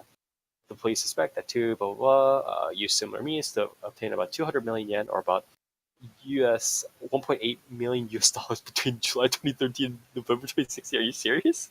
Jesus Christ, you can't do that much. Like, you gotta cut it small and go home. Pace yourself, my man. Yeah, I know. Casually $2 million over 4 years. Like, guys, come on. It's fucking Gundam. You can't do that. But again, don't scam contractors through Gundam, friends. Lifeless Gundam statue in Odaiba. Yeah. So do not do that, friends. Next, more people getting arrested. The Osaka District Court handed down a guilty verdict to 3 site administrations of the quote-unquote Haruka Yume no Ato, or leech site, accused of copyright infringement on Thursday. 3 men received 3 different prison sentence lengths: 3 years and 6 months, 3 years, and 2 years and 4 months, all without suspended sentences. 9 prefectural police departments in Japan worked together and arrested 9 suspects for violating the Copyright Act with the website Haruka Yume no Ato, one of the largest leech sites in Japan. While the site itself was not illegal under the current law, the operators were arrested for distributing the pirated media for which the site provided links. Publishers Karaka, Kodansha, Shueisha, Surakukan, Square Enix, and Hakusensha worked together on the case. So they got like, I guess the operators were like directly caught like distributing the media, because if they were just like, yeah, we're just operating the site, like we're not doing anything wrong, then they might have gotten away a little bit more cleanly. But well, unfortunate. But the Mainichi Shimbun reported in October 28th that Japan's Agency of Cultural Affairs intends to ban leech sites through revisions in the Copyright Act this year. So, in Japan doing all these other things to try to like stomp out people that distribute stuff, but it's probably not gonna work, right? That's how it works, That's not how the internet works. You just keep arresting people, and eventually it'll go away, right? Yeah. If you cut off this hider's head at least 50 more times, it'll stop responding, right? But yeah, two more people news, and then I would like to talk about the idol news that we talked about an episode ago, just the conclusion of that. Let me interject real quick with Yeah. my news. I need to make a correction. Okay. I said that Dragon Ball Super was or Broly was the fourth movie. Correction, as of what, maybe yesterday. It's now the third. It beat Pokemon. Jesus Christ. Or Okay. not Pokemon. It beat Yu-Gi-Oh the movie. So now it's just behind the first and second Pokemon movies. Okay. Yeah, that's right. Good. Congratulations to the movie. Go watch it, nerds. Yeah. Okay, so moving on. So prolific screen actress and voice actress Etsuko Ichihara passed away just after 1:30 p.m. on Saturday, January 12th, in Tokyo Hospital due to heart failure at the age of 82. She had been battling autoimmune myelitis ever since she was diagnosed with a neurological disorder 2 years ago. The service was held in Tokyo on January 18th. She did stuff for. She played the grandmother in Makoto Shinkai Kimi no Nawa, Your Name. Started manga Nihon Mukashi Banashi. It's like a folktale anime television series. She did a whole bunch of other stuff. Very prolific voice actor. Please wish her family and friends condolences. Next piece of news: Kamen Rider Ajito actor and Jinretsu music member Yusuke Tomoya announced at a press conference last Friday that he will retire from the entertainment business after admitting to the allegations of domestic violence, theft, and adultery from 3 women. I think this was something that we covered a while ago. I don't know though. Tomoya admitted that all the allegations regarding his behavior made by a Japanese weekly magazine were true. The allegations included multiple instances of assault toward an unnamed woman he was dating at the time, a separate woman from which he stole 30 million yen, or about $277,200 in USD, and yet another married woman with whom he dated and committed adultery with. Jesus fucking Christ. So, do not commit domestic violence, theft, and adultery with 3 women and probably similar timelines. That's a bad idea. Try not to literally become a Kamen Rider villain of the week. Yeah. Literally just like a domestic Kamen Rider villain here. But yeah, don't do that. Very unfortunate. Hope he receives swift justice soon. And just a little, I know last episode we talked a little bit about how there was a scandal in terms of how the idol group NGT48, the idol, or one of the the head idol, right? Or the captain, I guess that they call it, right? Or no. This appointment follows the alleged assault of Team G vice captain Maho Yamaguchi. So Yamaguchi was like at home, and then like somebody within the NGT48 group told people about her address, and then like she opened the door and like 2 men were there, and they like grabbed her face and like slammed it or something like that, and like assault happened essentially, and nothing happened for a while, and then all this uproar happened apparently. So later on, I think the former NGT. So what happened was, I believe the group manager the group manager for NGT48 resigned, quote unquote resigned. Management formed a committee to investigate what happened with the members' actions, but everybody's just like, oh, like nothing happening. And apparently, the funny part about this, later on they found that the NGT48 manager did not resign, but he was simply transferred to another office with a related group, idol group member. So he has been appointed as board member in the AKS main office in Tokyo. So AKS is the management company of AKB48 and its sister groups, including NGT48. So not exactly receiving justice, so to say. Blah blah blah. So. In another action on Sunday, in another statement on Monday, the company announced that it had not found any evidence of quote-unquote unlawful action by NGT48 members, but it will still tap lawyers and experts to form a third-party committee to investigate if any members had performed quote-unquote inappropriate conduct. The company announced Imamura's resignation in the same statement. AKS company director Takumi Matsumura appeared with Hayakawa and Okada at a press conference on Monday to apologize for recent events and for the delay in responding to the issue. Matsumoto explained that Hayakawa was appointed because she is a woman and understands a woman's point of view. So essentially, they're trying to sweep all of it. Essentially, they're trying to just kind of sweep it under the rug because obviously the former manager didn't actually resign. He just got swept over to the main office. But hopefully, eventually, the people that were, directly involved with the crime will be brought home to justice, and all this can be resolved fairly. So, very unfortunate, but that's the continuation of the story right there. And with that, we are going to finally move on to our shoutouts and callouts. So, everybody gets one shoutout and one callout. And our call out is going to be one thing, one person, one place, one body of ocean, anything that we hate, we detest, we want to stomp underneath our foot. And our shout out is the exact opposite, something that we want to praise to the skies.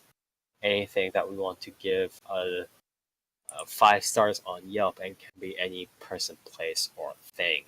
So, Nier, do you want to start with our shoutouts and callouts today? Nah, No, it's okay. Not feeling it today. nah. No. Oh my god. All right, who wants to start then? Dark. My shout out. Nah. All right. All right.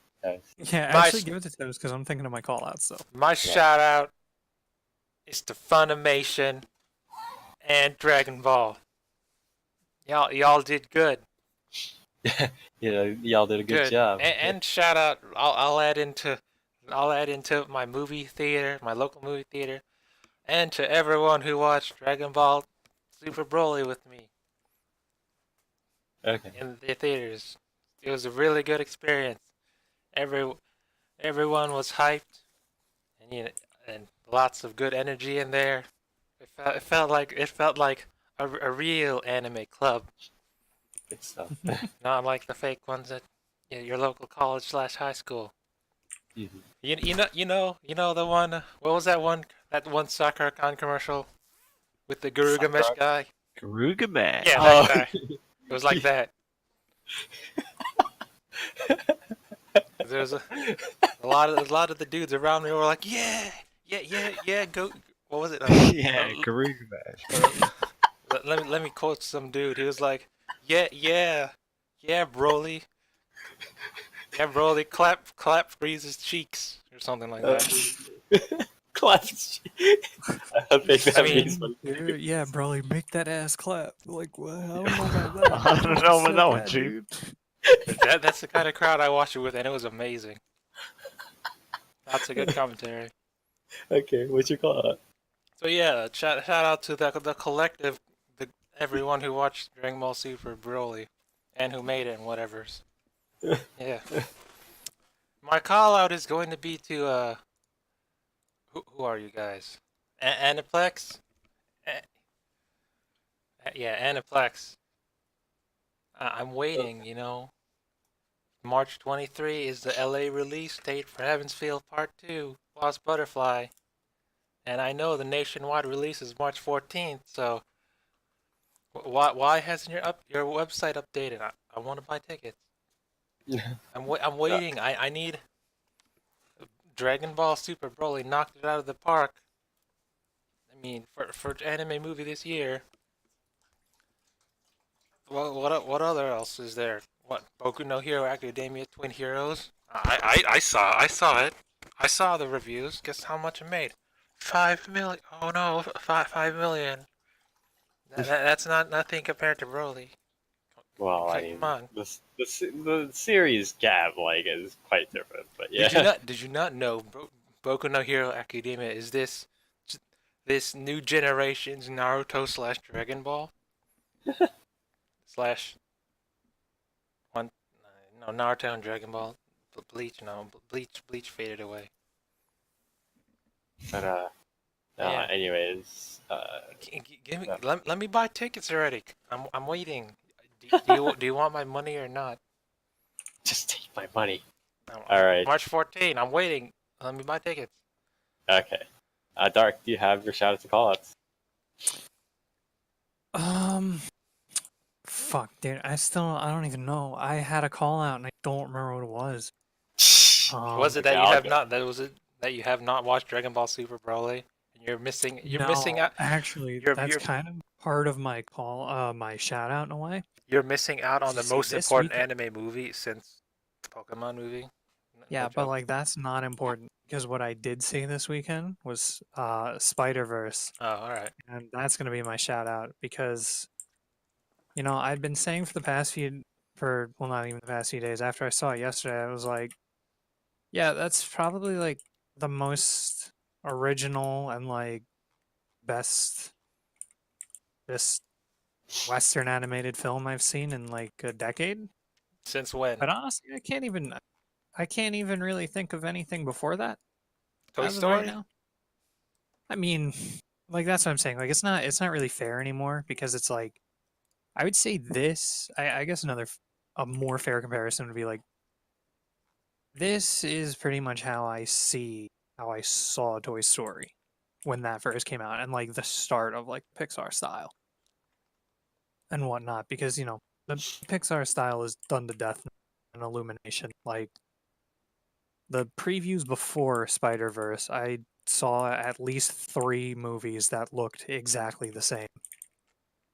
And Did, then Spider-Verse came on the screen, and did, it was incredibly unique looking. did you Mhm. know? Uh, Well, let me ask. I skipped out on Spider-Man because I was busy waiting for Broly. Whatever. I might watch it later. But how is the frame rate? Because when I watch it in trailers, it looks really bad. Does it look better in theaters? I mean, it definitely looks better in theaters. It doesn't look like there are certain animations that aren't like, the smoothest frame rate ever, but it still looks really good. Let me ask this. Does it look like Kaguya Luna when she first started? The No, middle no. or now where she's currently like what 60? I mean, it doesn't. I don't know. I don't feel like it looks like that. I don't think it ever really looked like that. Where it Um, didn't look like I feel five like it frames a looked. second? I feel like it looked choppy, but in a stylistic manner. Like it Alright. was skipping through like major points in animation instead of just skipping frames in general. Um, because it's not consistent, It's not like it's just 15 frames a second. It's like, like this animation will have like only 5 frames to it, but this one will have like 30 and this one will have 60, etc. Um, and it doesn't, and it's not like throughout the entire film, you're just sitting there watching like a film in 15 frames a second or something like that. Uh, I think I don't know, it's a really, really gorgeous fucking movie, and it's the first movie in a long time where I'm pretty much just as excited to see it again next weekend with a different group of friends than I was this week. So if you haven't seen it, go see it because it's really, really good, and I hope to see more of it. You know what you should watch, Dark? What's Dragon Ball Super Broly. good? Yeah, Yeah. maybe one day. Okay, wait, you already, you, so you did both your call and shout out, right? No, I did just my shout out. Yeah. Okay, Who should I I was about to say call out? call out. Yeah. Um, I'm gonna call out uh Activision Blizzard because you know what are they doing? That's it, Like if you know anything about Activision Blizzard, you know what's been going on. I don't understand it. Yeah, Are, no comment. are they pulling a Fallout 76 again? No, they're just like everything's Oh, all over the place. Overwatch doesn't have content. WoW is like a mess right now. It seems like it's getting a lot better. Like the new systems that they talked about for the next patch, but that's going to be in like May something. Like that sounds great. But there's no reason why the WoW expansion should be this way. The Diablo fiasco, um, I mean the Overwatch fiasco of it's like, oh, here's no content. By the way, here's a comic and like a skin. Okay. Yeah.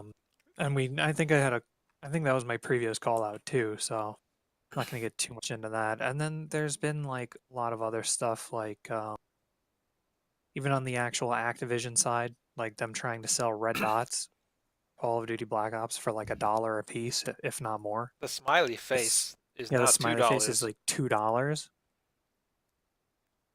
Like that's absolutely absurd, especially when you consider like all these things are unlocks in like Call of Duty Black Ops 2. So that's getting a little ridiculous. And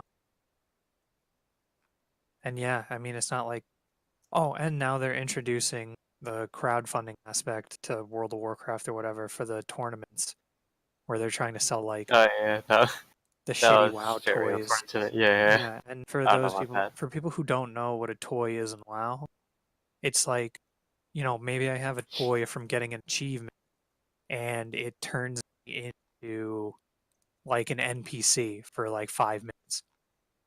But what Blizzard had, specific, obviously, but what Blizzard has done in the past and keeps doing is, like, oh, is this toy fun? Does this toy have like a really short cooldown so you could like always use it? Okay, well now it only lasts 5 minutes and it has a fucking 24-hour cooldown. Like they literally nerf fun at every step that they can with these things. So Yeah, I don't for know them to about. now be putting that in the store, whereas like you look at Dota 2 and Dota 2 gets like battle passes or whatever, where you can earn skins, you earn Yeah. you get Battle to Pass bet is a on very matches. addictive like format. Yeah, I yeah, mean, it's more worth your money, yeah, right? yeah. Because It's definitely worth your money you're because of getting that. cosmetic. Yeah, Like exactly. it's not like for Dota 2 they were like, okay, you buy this and you get a new portrait banner. Yeah, you Like get that's like essentially you what get this is. You yeah. get you What is it for Dota 2? Is it $10 or whatever? Yeah, it's like 10-15 bucks, and then you get And like you get like you a get full set of skins if you do it. yeah, you get like at least three like chests of like skills. Yeah, and it's like, well, then that becomes worth your money, and it's like the WoW toys aren't. They're nowhere. It's very clearly a cash grab, and it's honestly disgusting. Like it's the lowest effort thing they can do. Like it's not a piece of armor, Mhm. and they've never sold toys in the shop before. It's always been mounts and pets. So it's not a pet. It's not a mount, and it's not even like when they put in 3 helmets like 5 years ago and then never did it again.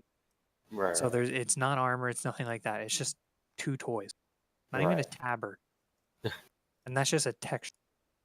And like, so this is very clearly the lowest effort thing, and it's really gross. Oh, but yeah. At Nier, do you finally have your shout out and call out? Nah. No, just not doing shout out and call out today. Is I'm just that? kidding. Oh, hold on. Important update. I checked the Oh, Aniplex site. They actually are selling tickets now, so I'm good. I have to remake my call out. Okay, you do that. Okay. okay, well, all So right. since Aniplex is now selling tickets, and I bought a couple. My shout out is to waiting till Why are you shouting out? We just call. Just make the Just call. calling. my call out is March 14. Still, Oh yeah, okay, yeah, that's it. Okay. okay. Well, that was unfortunate. But anyways, I guess I'll do shout outs and call outs first, and then go on to you. My shout out is actually to my mother because in the past week she actually decided to actually start exercising on the regular. She's kind of feeling her age and stuff like that, and trying not to be trying to expand her lifespan, right? Hopefully live a few more years. So she's actually doing like regular exercise, not being like, oh, I'll do exercise, and then like a week later being like, I'm not doing any exercise. Then like a week later being like, I'm not doing any exercise. She's actually doing it like pretty much like daily. So I'm really proud of her for doing that. And the interesting thing is because she doesn't have like anything to excuse me, she doesn't have anything to distract her.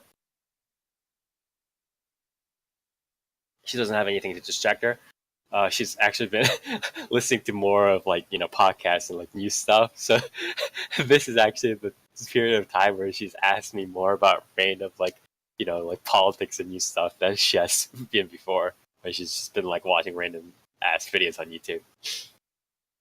My call out is my call out.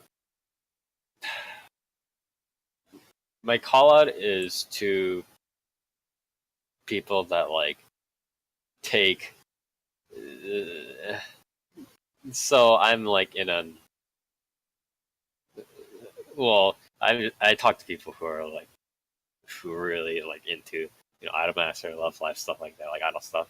But there are some people that like take the anime, like the adult, like actual like anime adaptations, stuff like that, like very very like seriously, like oh man, like or no, oh fuck, I have a different shout out. It's like no, it's actually it's the same shout out. It's like they take the lore like very very seriously, like whether it's anime or whatever. They're like, oh man, freaking, this means that Mio is like the worst. Like I really didn't like how they made Mio in this personality. Like I know. Oh, Okay. Yes, I know. Um. Oh shit. he's back. He's getting DDoS by Love Life. Am I Oh, back shit. here? There he is. Yeah. Okay. It's like, I like. So what I was saying is like I don't like where it's like, for instance, like one person would be like, oh, I know, Mio is like this, happy girl in the initial like her initial description in the game, but then like I don't like how the anime portrayed her to be this really like nasty like girl and this part of the plot that's not her, stuff like that. It's like whatever, and then like some other people are like, oh, some of this XYZ lore implied that producer's gender is up in the air. It's all vague, and it's like, come on, like how is it 2019 and we're still having this stupid fucking argument about what gender the producer is? Like I'm not like. Like, And producer is literally an insert character. It's whatever you are, friend. yeah, it's like do we really like do we really need to be talking with like do we really need to like attract woo as much as possible people who are of the type to be like, oh, the producer in this game is not a woman like me? Oh, fucking terrible series. Like are we really at that How point? much to Spire, identify to this complete blank slate? Spire, it's been happening for quite a while. Why do you think the reason they never show the Kantai collection at Teitoku as a gender? Shut up. I think that's just bad direction. Why do you think that in Fate they showed Fujimara Ritsuka male to go with Mashu instead of Fujimara Ritsuka female to go with, I don't know, Saber? Sure. Like honestly, like when the Which would you watch more, Spire? Would you rather watch a Fate Grand Order anime about Fujimara Ritsuka male Babylonia chapter?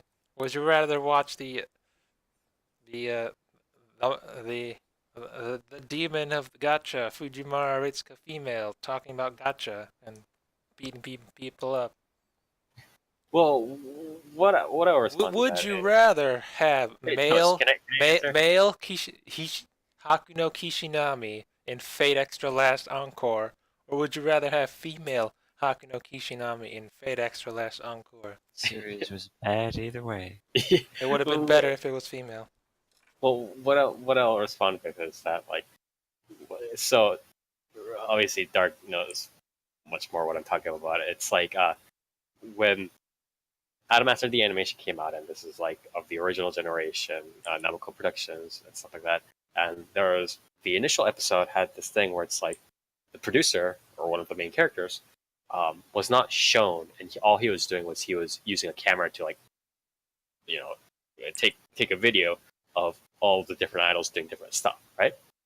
And I personally argued that it would be difficult, but it would be much cooler if the producer, if that sort of like first person perspective was done for like the entirety essentially for of the anime. Like that would be really cool because it would be like, again, that would essentially it would be instant. interesting, but I don't know if it would.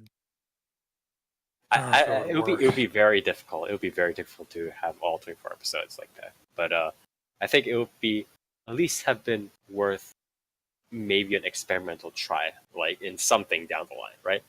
But so like I'm okay with like trying to do something more ambiguous like that, but I'm not okay with people being like, but really, you don't really know if the producer is a dude. Like, come on, come on. We've had like You don't know.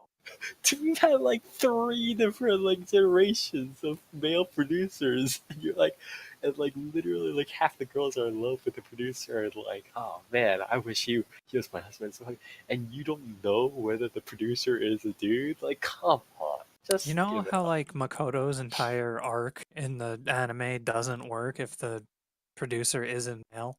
Yeah, exactly. Well, Like, how do you know? fucking kill me. But anyways, that's my call out. Nier, shout out some call outs, please. Ah, shit. Let me ask you this, Nier. Do you have Dragon Ball Super Broly in Canada theaters yet? Probably not. Why not? Probably because that shit never comes to Canada. You should check. Fucking Kizumonogatari was in Canadian theaters for like 1 day, so that was cool. But I mean, yeah. why don't you contact your neighborhood anime provider, Nataku Games? I think they're in Canada. Nutaku Games. No, Yeah, I don't think Nutaku don't- Games have enough oomph to really kind of casually bring in. Yeah, Aniplex is gonna listen to them. But anyways, keep going. Shout out to Callouts, please. I'll probably get the big one out of the way first. I'm gonna call out this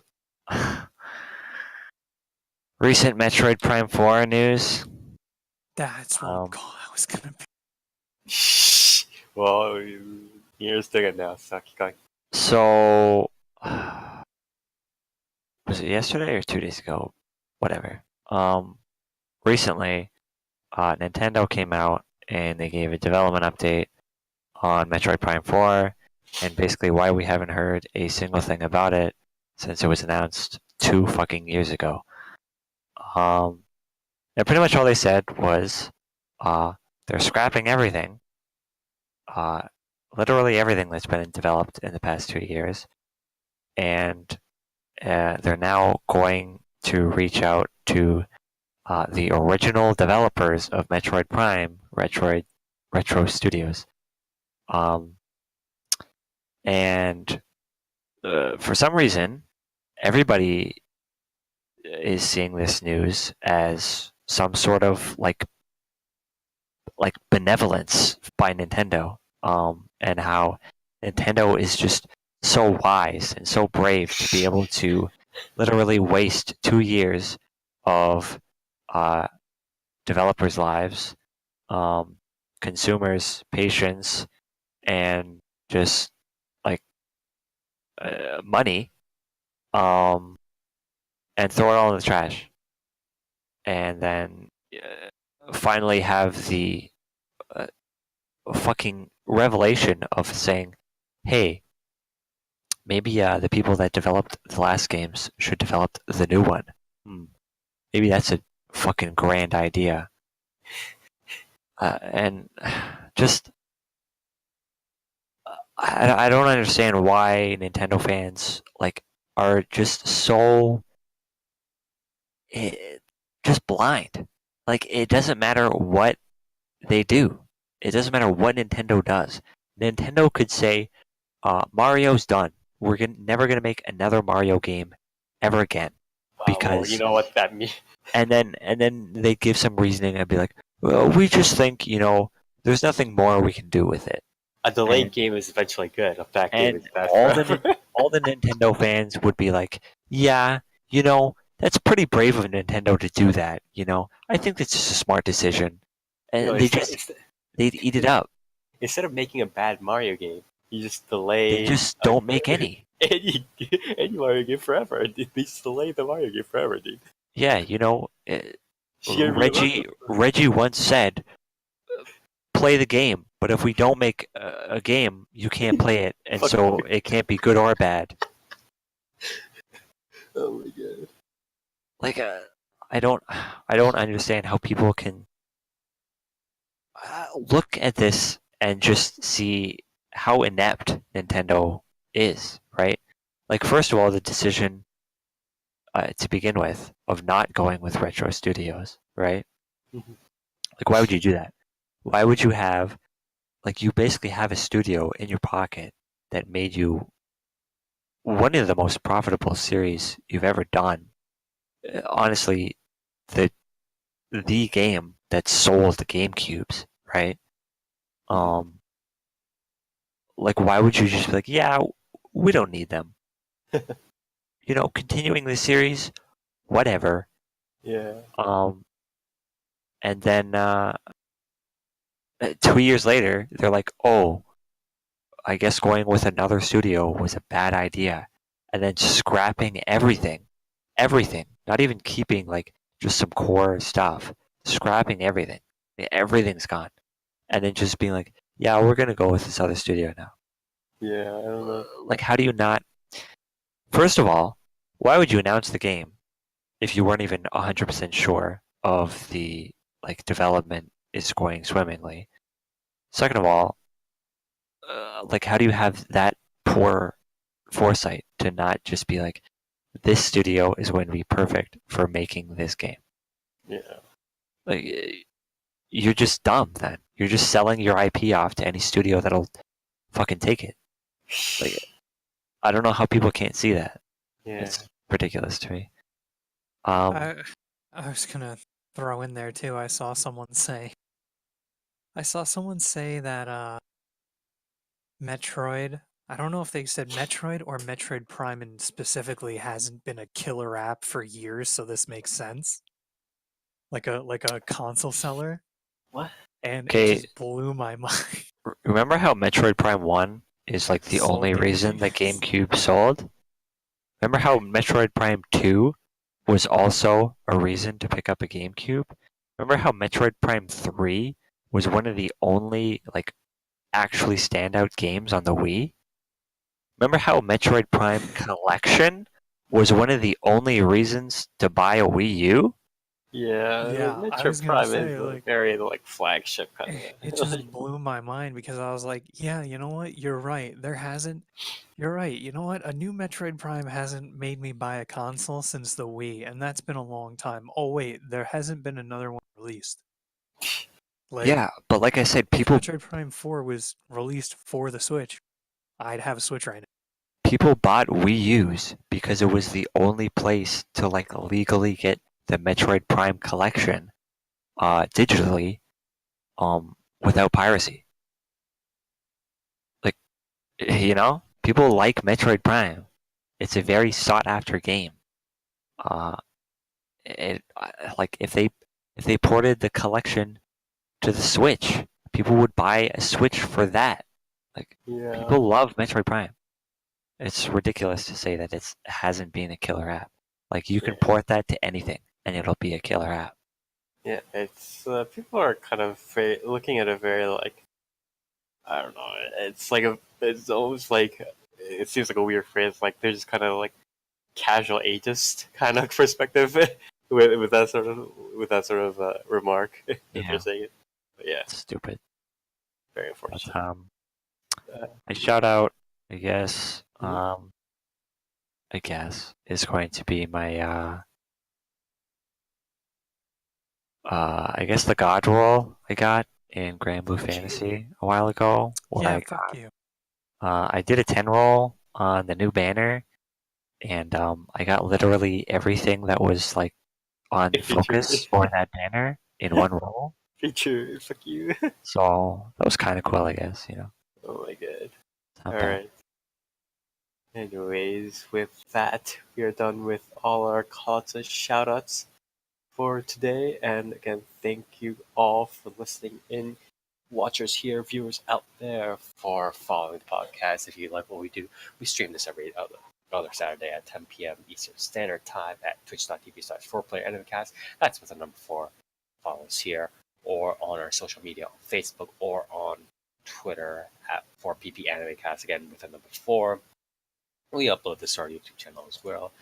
Our podcast where we live stream and record our discussions on everything all about the latest and greatest in Japanese animation, anime, manga, visual novels, light novels, web novels, so on and so forth. So please check us out here. And again, next episode we'll be diving into a little bit more. We have a couple more big titles, but we'll see. This season is a little bit rough if we take out the sequels, but we'll see what we manage to do. We might have to take some hard bullets. I might force Nier to take some hard bullets, so we'll see how that goes here. But yeah, watch out for that. And as always, we'll see you next time.